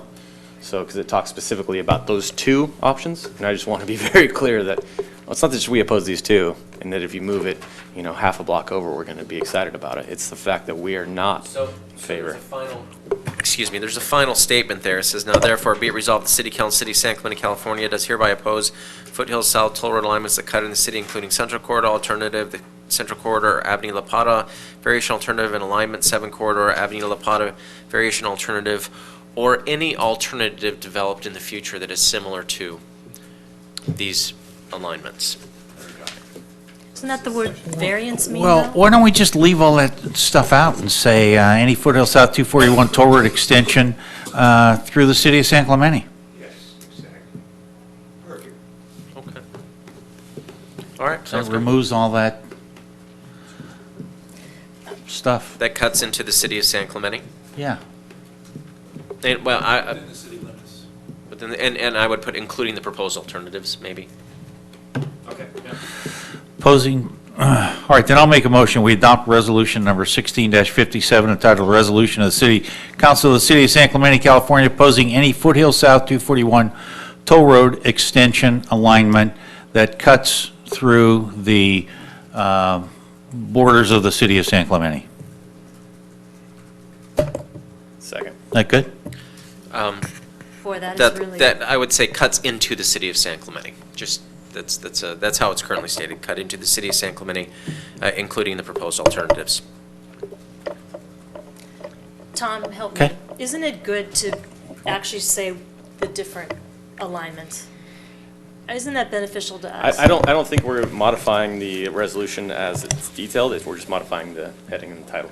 No, we're catching the want- last paragraph that is the only resolution component of it. There's Oh, only okay. one action word in Oh, this, and it okay. says, therefore, be it resolved that the city council, the So city. you want to add that? Okay. So, yeah, just, I think Bob hit the right point. You want to condense it, that cut into the city of San Clemente, that cut in the city of San Clemente, including, that's it. You want to take out all the includings too? Is that clear enough for these folks? It's clear enough for me. I mean, it's. That's pretty clear. The thing I just want to clarify, if that's your intent, that handles what's being covered. It doesn't address the number 14. because Yes, it that's does. Yes, it does, right up there in the top right corner there. They stay in the whereas. Just beyond purple. They stay in the whereas. This map isn't at the scale that, the interchange connection at the end of Pico would not be within the city limit, and so depending on the exact alignment, that 14 could be made to go around the city limits, and so I'm only bringing that up in case if it was your intent to handle that, we would need to do I think we something need to else. stay with cut into the city of San Clemente and just put that line in the ground now. We could handle that at a different time. We can certainly come back if that gets traction and consider that. You don't have to think about every Right. possible Right, yeah. iteration because that would be mind-numbing, but. Let's stay with that and see where that takes us. And Laura, you had those additions, that was the. Yeah, I just want to make sure on this, the beef here. So the whereas about idea 13 stays in there, and the whereas about idea 14 stays in there, because, and then it's bookended by this cut-in idea. I Okay, agree. I think right? that would be better. Because that makes it a more relevant tool, and it shows why we're moving right now. So was that? As long as was it's your clear that we're in intention? opposition to both those, yeah. And then in the whereases, whereas La Pata Extension opened in 2016 and provides significant traffic relief in South County, whereas the I-5 widening project scheduled for completion in 2018 adds additional traffic relief in South County. That's fine. And that's it. Okay. You okay with those I'm two okay. additions? I'm okay with those. Yeah, my second still stands. Okay. Motion by Baker, second by Ham. All in favor? Aye. Any opposed? Pass unanimously. Do we need to vote on our opposition to the double track? I thought we were going to go one by one across those was what the intention Oh, was. well, that was number one. Before we leave this item, could I request a map from staff on property that TCA owns, either in San Clemente or contiguous to San Clemente? Because, for example, I didn't know they owned a significant piece at the end of Pico, so I'd like to know what their land holdings They do currently? Yes, they do. Yes. So Really? I- They don't need to use eminent domain, they don't need to veto to acquire the right of way for the action. Really? Yeah, so I'd like to see what we've got. Okay, so if we could get a map of that. And then the other thing, building off of Councilmember Brown's idea, we need a traffic study at some point that shows us what we're getting from the La Pata extension and what we're ultimately going to get from the I-5. I don't know when that happens, but I'd love to have staff's thoughts on when that traffic study should happen, who should fund it, and if we're getting some of the congestion relief, in fact, that we think we are from La Pata specifically. Talking about a point-in-time study that we would conduct after both improvements are Yeah. done, or before and after? What are you thinking? I'd like to hear staff's thoughts on it, because my hypothesis is the traffic need for the 241 extension has shrunk because La Pata is in place now, and so I'd like to know if it was 7,000 trips and now they're all, maybe it's a road to nowhere because the La Pata, the arterials are carrying the work. Well, in my point of view, their traffic studies from 10 years ago showed that it was a road to nowhere, but that's, no, the toll road, not the La Pata extension. Yeah. La Pata extension is a But I'd like great to hear thing. staff's thoughts on the timing and the basic idea being to understand how our circulation is moving in the city, and then if we ever do have to weigh in on these other ideas, it'll help us with that. Are you talking about a formal study, though? We're going to hire somebody and count traffic or something like that? Or are we just going to, wait and see what comes I'm not even sure it's our down? job to pay for it. It might even be the county's job because, the La Pata extension crosses. Let us talk about it. Yeah, Right. I just want Okay. to, I want to Right. measure the success. Yeah. Conversation You get, Okay. we'll discuss some options. Okay. All right, anything else?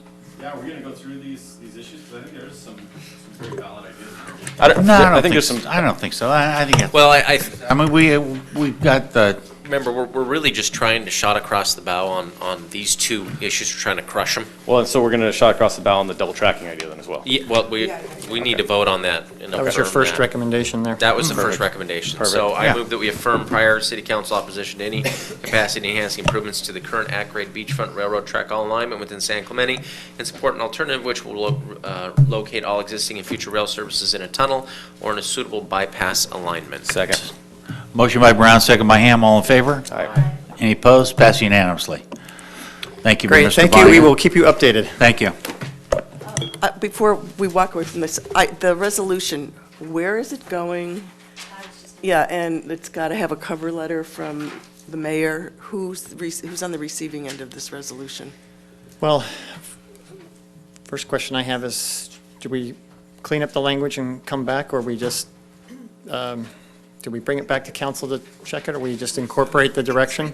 Okay, with that then, I would suggest, since TCA is leading, spearheading this group, that we would address it to them as formal feedback so far in the mobility forum process. A written letter, possibly. I would penned suggest by- OCTA receive a copy, Okay. Caltrans receive a copy. Well, we'll certainly copy the key stakeholders, but direct yeah. it to TCA. Yeah. That's a good idea, too. And if there's an environmental group that, They're not formally part of the forum. Okay. I think you've covered the key players if we do the ones that you just listed. and then you do a cover letter. Well, the Coastal Commission needs to be informed. The Coastal Commission was the big stick holder in the last big discussion we had, so we should probably include them in this. They are, but this alignment avoids the coastal completely. So I don't think they would be concerned. They down in would the still, coastal zone. they were such a big player, I'd hate to not. Well, inform. actually, who would be informed would be San Diego Water Boards. I think that would be. Isn't that right, the would be a runoff? good idea. They were the ones who weighed in on the extension from Oso down to Cow Camp. They were one of the important factors on that, so they should be looped in. Another good idea, San Diego Regional Water Control Board. Since we're discussing this and it's on this map here, the Los Patrones Parkway, Kathy, have you guys been discussing when or if that will be converted to tollway after construction? Yes. And is it officially planned that it will be converted to tollway, or is that something else that we can oppose? They are saying, TCA is saying that their goal is to get to the 5, and the first part of that would be Los Patrones Parkway. They're in talks with the county and Caltrans and Rancho Mission Viejo. And I can tell you that they are designing and engineering a bridge at Oso Parkway in the event that they get an alignment past Cow Camp to the 5, then they would build the rest of it. That's what they're saying now, that they would not take over Los Patrones and do the 241 extension unless they get a full extension to the 5. That's what I have been told and we have been promised. Because as of now, Los Patrones is going to be a public road because it's being paid for by the developer, correct? Yes, with developer impact fees credit from the county that they are getting for that. So really the developer, it's being paid for. Yeah. Not by the developer, Yes. but by impact fees. Impact that are fees. being- Right. Yeah. So that is a concern. You know, I don't know if the council wants to weigh in on Los Patrones. I know the city of San Juan, the current council has said they are no longer in favor of the Tesoro extension, that's what they're calling it, unless it goes all the way to the 5. They do not want it to terminate at Cow Camp. They would like it to remain the arterial that is permitted now. So I don't see how that helps. All that traffic does is divert down Antonio. the ranch No, area, Los Patrones would remain an arterial. It just won't be No, made that's toll. not, what I'm saying is, anyway, I won't get into what San Juan is thinking, but so Los Patrones, we were supposed to weigh in on whether or not Los Patrones should be a toll road? No, I just kind of wanted to, just to, Oh, okay. so they could hear our opinion that we're resounding against toll roads, not just the ones that affect our backyard. But you know, I'll we've support, but seen that's that fine. La Plata works very well as an arterial. Los Patrones, the ranch area has actually made a statement to the OC Register in the past that the developer it's never been dependent on that being a toll road, that they will do just fine with it being an arterial. That's a statement they've made prior, so. But should TCA remain is free. looking at it to try to Actually, we get did the an alignment. infrastructure tour a few months ago, and they went over that at depth about the Los Patrones Parkway. Free for the people. What's that? Free for the people. No more Said state highways. Said it was being developed. I didn't know it was being thought about being turned into a toll road. Oh, yeah. It is how it would get to San Clemente via Los Patrones. See what I'm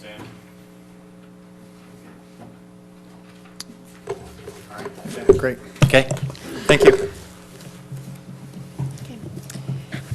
Next item is city position on resolution being considered by the California League of Cities at its 2016 annual business meeting. Councilman, Mayor and members of the council, City Manager Max Shanoff will be representing the city as at the 2016 annual league meeting, and I have agendized a resolution concerning Vision Zero that will be voted on at that meeting. So if you would like to take a position on that, I'm sure that would help the city manager in voting at the league. I have a kind of a legal question, maybe, Scott? When we design roads, safety is always first and foremost on, the consideration. This Vision Zero and towards zero deaths, how can a city say, we're going to eliminate it? There's one sentence in here, all traffic fatalities. It seems like that's what the city's agreeing to. It's page 6. Actually, it's page, is it 9 in our staff report?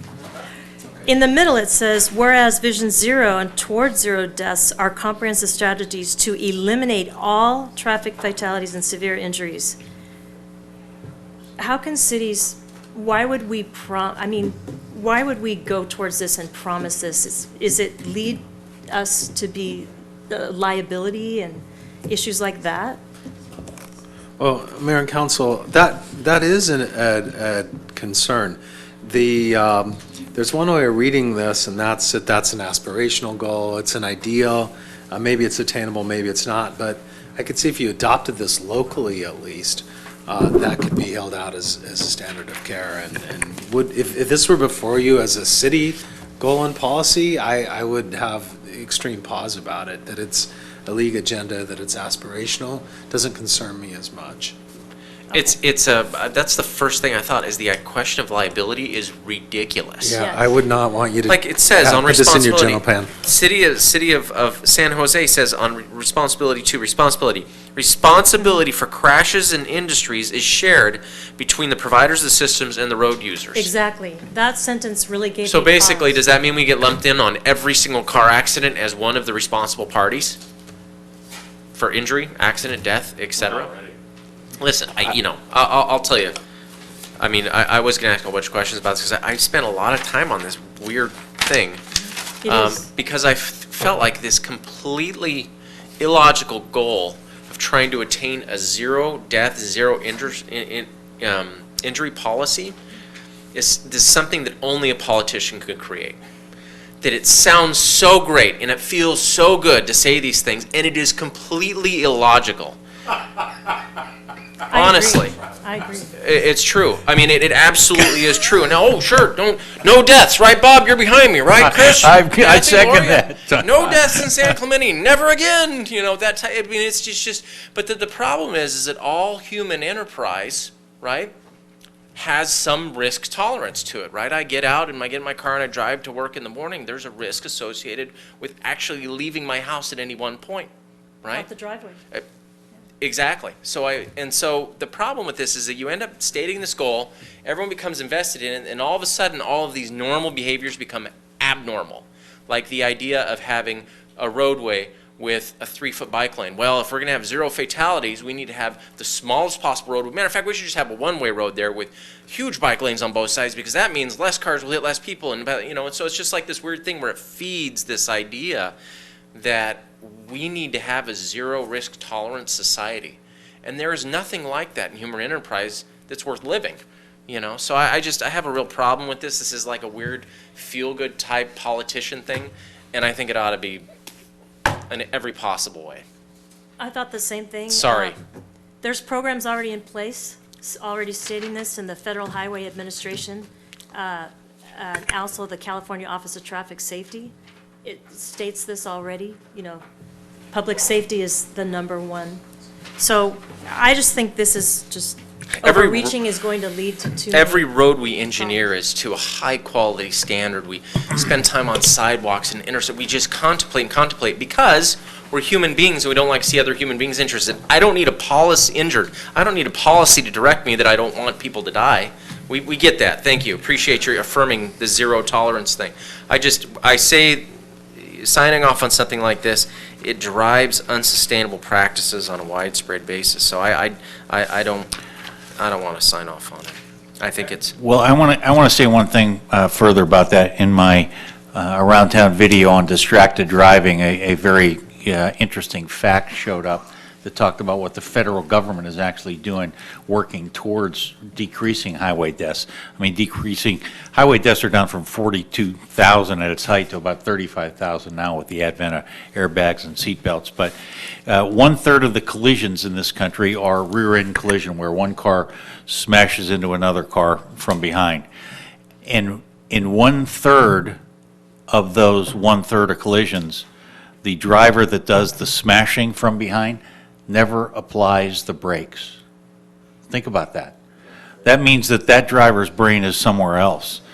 So starting in 2017, many, many more cars, and I think by 2018 it's going to be required. Automatic emergency braking is going to save a tremendous number of lives in this country. It's one of the great inventions that we've got from, you know, sensors used to be $1,000 a piece, now they're a nickel or something like that. So one of the great pieces of technology that's going to save a lot of lives in our new cars coming up. I think automatic emergency braking, fabulous idea. I think our city is deeply focused on safety already. We don't need another bureaucratic institution affirming our desire to protect our residents. Thanks. But one of the things I thought that was interesting is how they said San Francisco, despite all their efforts, they can't attribute a single improvement or life saved because of it. LA had some improvements, but it's probably because of roadway improvements they would have had to do anyway. So I think it would be best for us to pass. All right, so we'll take a pass on that.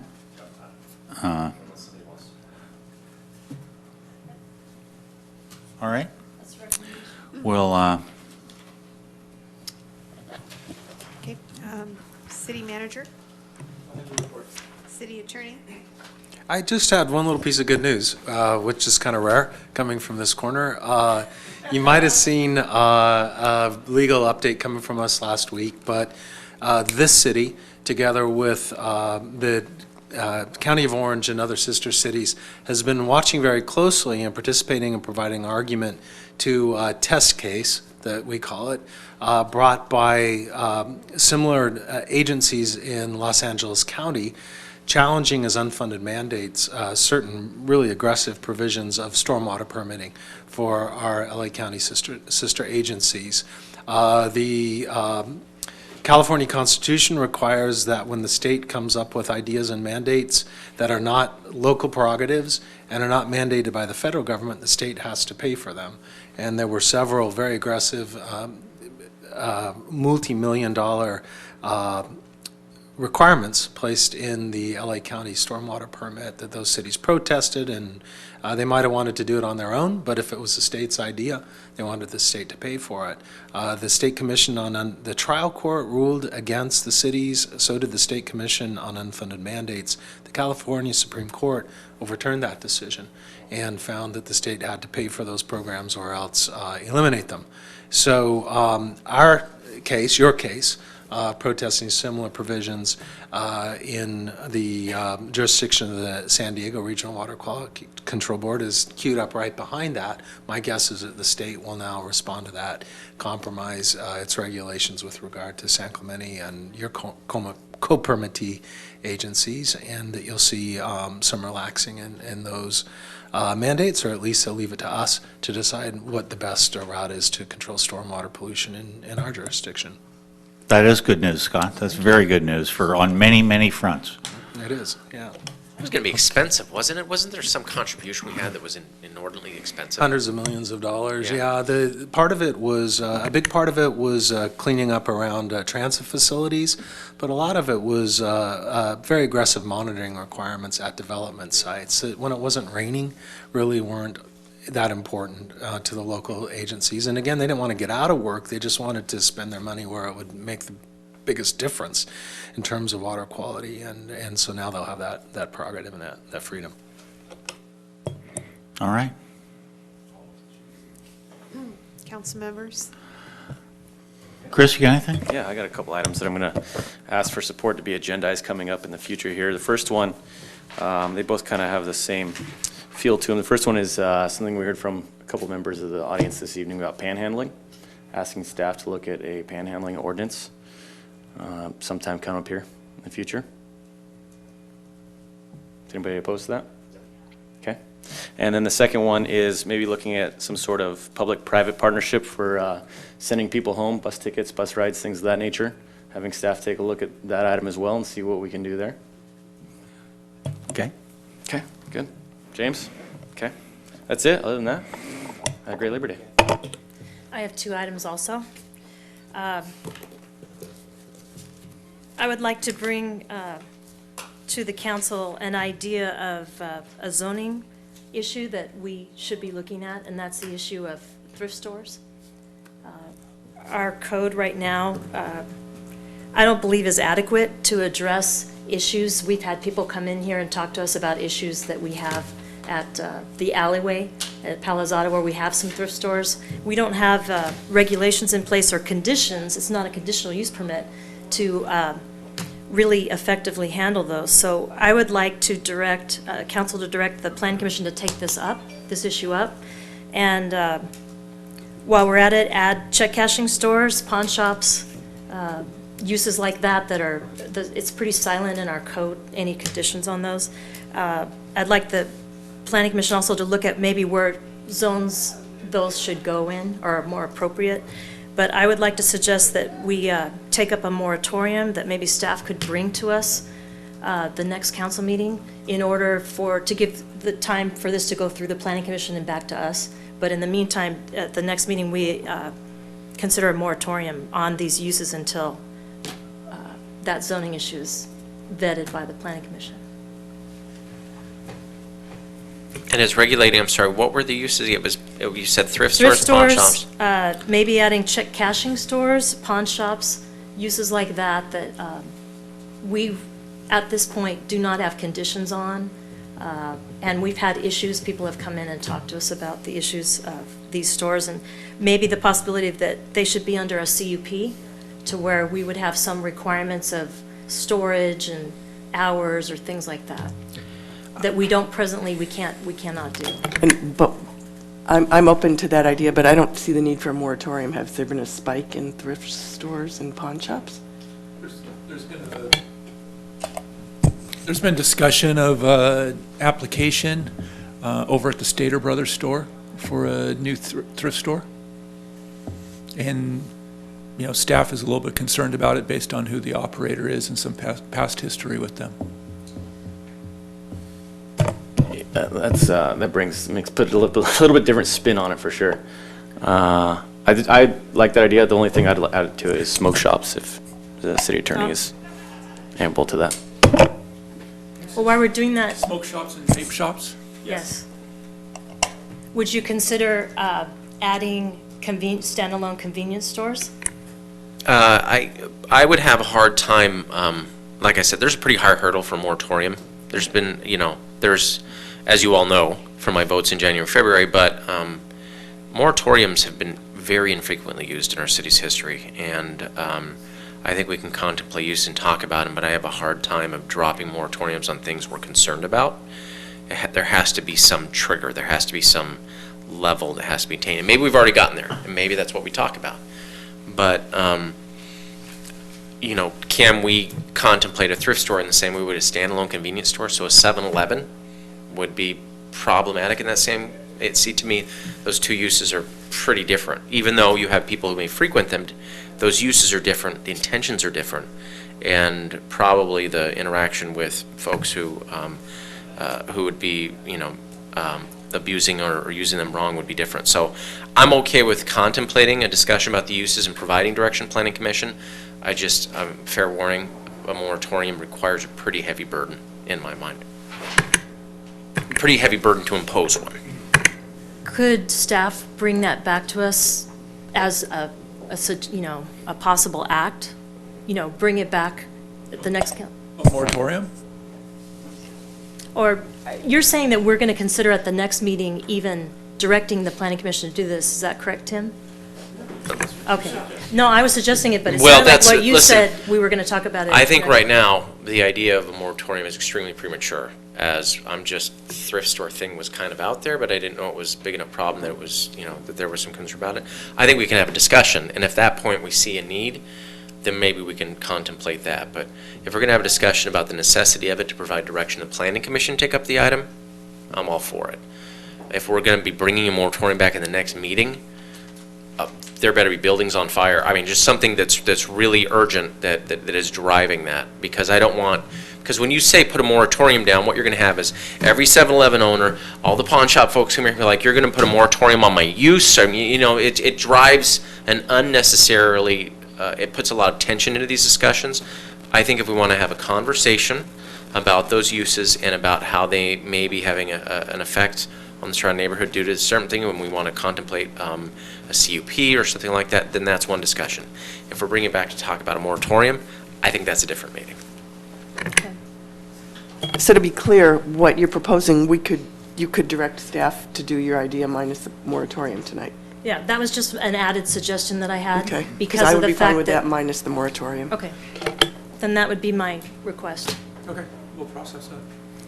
The second item that I have is, we all got it, the Concerned Coastal Communities Coalition, an invitation, and I was hoping that we could get some clarification. I know you're on it, but it seemed to me, I don't remember that, I know we talked about a commitment letter for the storage, the interim storage, but I don't remember the council considering that we were on this. We never considered it.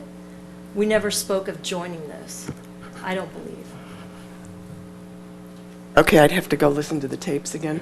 But what's going on with that in terms of an update is there's eight cities that are willing to get together and see if there's a there. And it's just a working meeting, and it's September 14th in Oceanside. And at this point, it's just a discussion to see if we're better together. And a couple of us have been working on this for about 6 months. So there's no commitment whatsoever at this point, and it's just a working meeting, and it's kind of cool to see that almost all the cities in Orange County are interested in seeing if there's a voice that we can have together. It started with interest in nuclear, as I think I mentioned last time, nuclear energy. If there are any issues you'd want to hear, what we don't know is if there's going to be common ground or an issue that would be interesting, well, that unites us. And if you read the New York Times this weekend, for example, ocean rising is a huge issue, and there's a map in there of all the cities along the Atlantic seaboard that have organized to make sure they're first in line for federal funds. And the article talked about how the weather patterns are changing. They're going to be back on the Pacific Ocean next, and California tends not to get their fair share of money when it comes to things like this. Was this group born out of the Secured Nuclear Waste Coalition? No, not at all. This was a councilman in Laguna Beach, a councilman in Dana Point, and myself sitting down and being curious about what it's going to be like going forward with a new senatorial representation at the federal level. And no, this is not an activist group. This is just a group that's interested in seeing if we're better together. My only concern is one of the issues that was raised in this letter, and it was disconcerting to me that there was a letterhead and an actual, there's a, I'm sorry, wait, go back. It could be, it was so long ago. There's a public affairs. person hired and. Yeah, so who's doing that? Laguna Beach. Because they hired them during the, No, the we interim started. storage area. Oh, I don't know if, all I know is that Townsend is willing to organize and facilitate this first meeting. And It's only the first meeting? Yeah, and there, and like I say, we're trying to figure out if there's anything there. And The one concern I have is when we all go together, I think it's good when we do reach out to each other in support letters, but issues like sober living and short-term rentals, we're all doing something the different. agenda is probably going to change dramatically between what's in that letter and sober living unit, STLUs will probably. I do remember we had this conversation. I brought up the exact same concern. We don't have a lot in common with Laguna Beach when it comes to how we handle homelessness. However, if there is something to investigate or something develops from it, we can at some point make a decision. Yeah, whether we want to go forward. Right, yeah. right. And, the history on this, which I thought and I apologize if I didn't, but back in the day, before any of us were on council, there was a similar organization, and Sand Replenishment was the top of their list, and our city was the big winner in that coalition, and that was San Diego and Orange County cities coming together to go to Washington and the Army Corps of Engineers and say, our beaches are eroding. And the second big winner in that earlier initiative was Seal Beach on some water quality things. So the point is, when you're a small city, it's hard to get the attention of the decision makers. Okay. So. I wanted that clarified. But it's very exploratory, and seeing letterhead, and there was letterhead in the staff report. Townsend Public Affairs is hired, and, yeah. Okay. Yeah. Thank you. No. Only thing is, so this next, I realized a little bit late in the process, there is a CEP meeting coming up this next Thursday, the 14th? Where is that? It should be on my calendar. Apologies. Thursday, the 15th. And one of the things I'm going to need is I have to make a trip out of town for business. I won't be able to attend. I was looking for somebody on council if they'd like to attend that meeting in my stead. I can inform the CP at that point that I'll have a replacement, but if anybody's available on Thursday the 15th, I'd like for someone to sit in for me. I'd love to go, but I'm booked on next Thursday. And I'm attending the leadership class. Okay. I might be able to, can I tell you tomorrow? Yeah, just Oh, let me wait know. a minute, I am, no, that Thursday. Yeah. I've been to the other one. I would like to go. Again, where is it, Tim? It's, this one is going to be in Oceanside, I believe. Sure it's not 7. I'm going to look at it real quick. I keep getting, the problem is I had one, Can we, can I let you know, is that all right? And then I'll Yeah, you know. I may have to move some things around anyway, so you go, I was Okay. just jumping in because Okay, thank the you. three of you said no. Thank you. So. I'll let you know tomorrow, is that okay? okay, yeah, let me know. Okay, I got a couple of things. In my duties as a board member representing the city of San Clemente on the Orange County Fire Authority Board, I hope you read it in the paper, but we reached an agreement with the Orange County firefighters on a 4-year agreement, good until August 31, 2020. A big step for both parties in that 4-year agreement, but good for everyone. It's some of the highlights are retirement. Firefighters will now be paying 100% of their retirement benefits starting very soon. It's a big deal for public employees to be paying their retirement. And the raises total about, after netting out a couple of different things, about 10.44% of base salary over 4 years. That's seems to be fair for everybody concerned. One interesting side light in there is that no longer any tobacco products. New hires, yes. Anyway, very happy about that. We should all be very happy about that very good agreement for the firefighters and all of us who depend on the firefighters too, come when we need them. And in that, Bob, really quickly before we get there, Sure. it is, the CEP meeting is in Oceanside, 5:30 to 8:30, QLN Conference Center on Del Oro in Oceanside. So that's from 5:30 to 7:30 on September 15th in Oceanside. okay, let me get back there on that.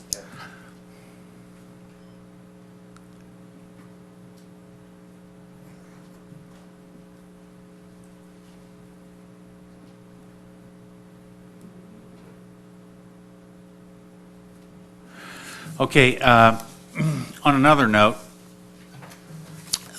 this Sunday at 9:03 at all the fire stations in town, there will be a ceremony remembering all the heroes from September 11th.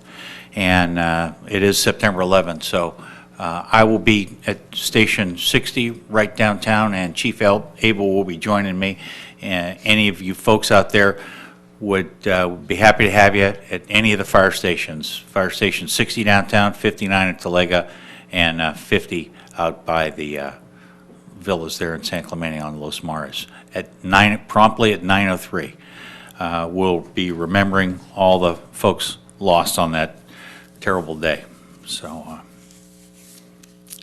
anyway, that's all I have. I'll do the second reading that we adopt ordinance number 1630 entitled an ordinance of the City of San Clemente repealing ordinance numbers 1585 and 1611 codified sections 17.56.100 to 17.56.105 of Title 17 of the San Clemente Municipal Code relating to emergency shelter. Aye. Any opposed? Passed unanimously. And then I move that we, second reading, adopt ordinance number 1631 entitled an ordinance of the City Council of the City of San Clemente, California, amending Chapter 10 of the Municipal Code concerning speed zones on West Avenida Vista Hermosa. Second. Motion by Doncheck, second by Brown. All in favor? Aye. Any opposed? Passed unanimously. Want to keep going? Move that we adjourn to the next regular City Council meeting on September 20, 2016 in the Council Chambers at 100 Avenida Presidio.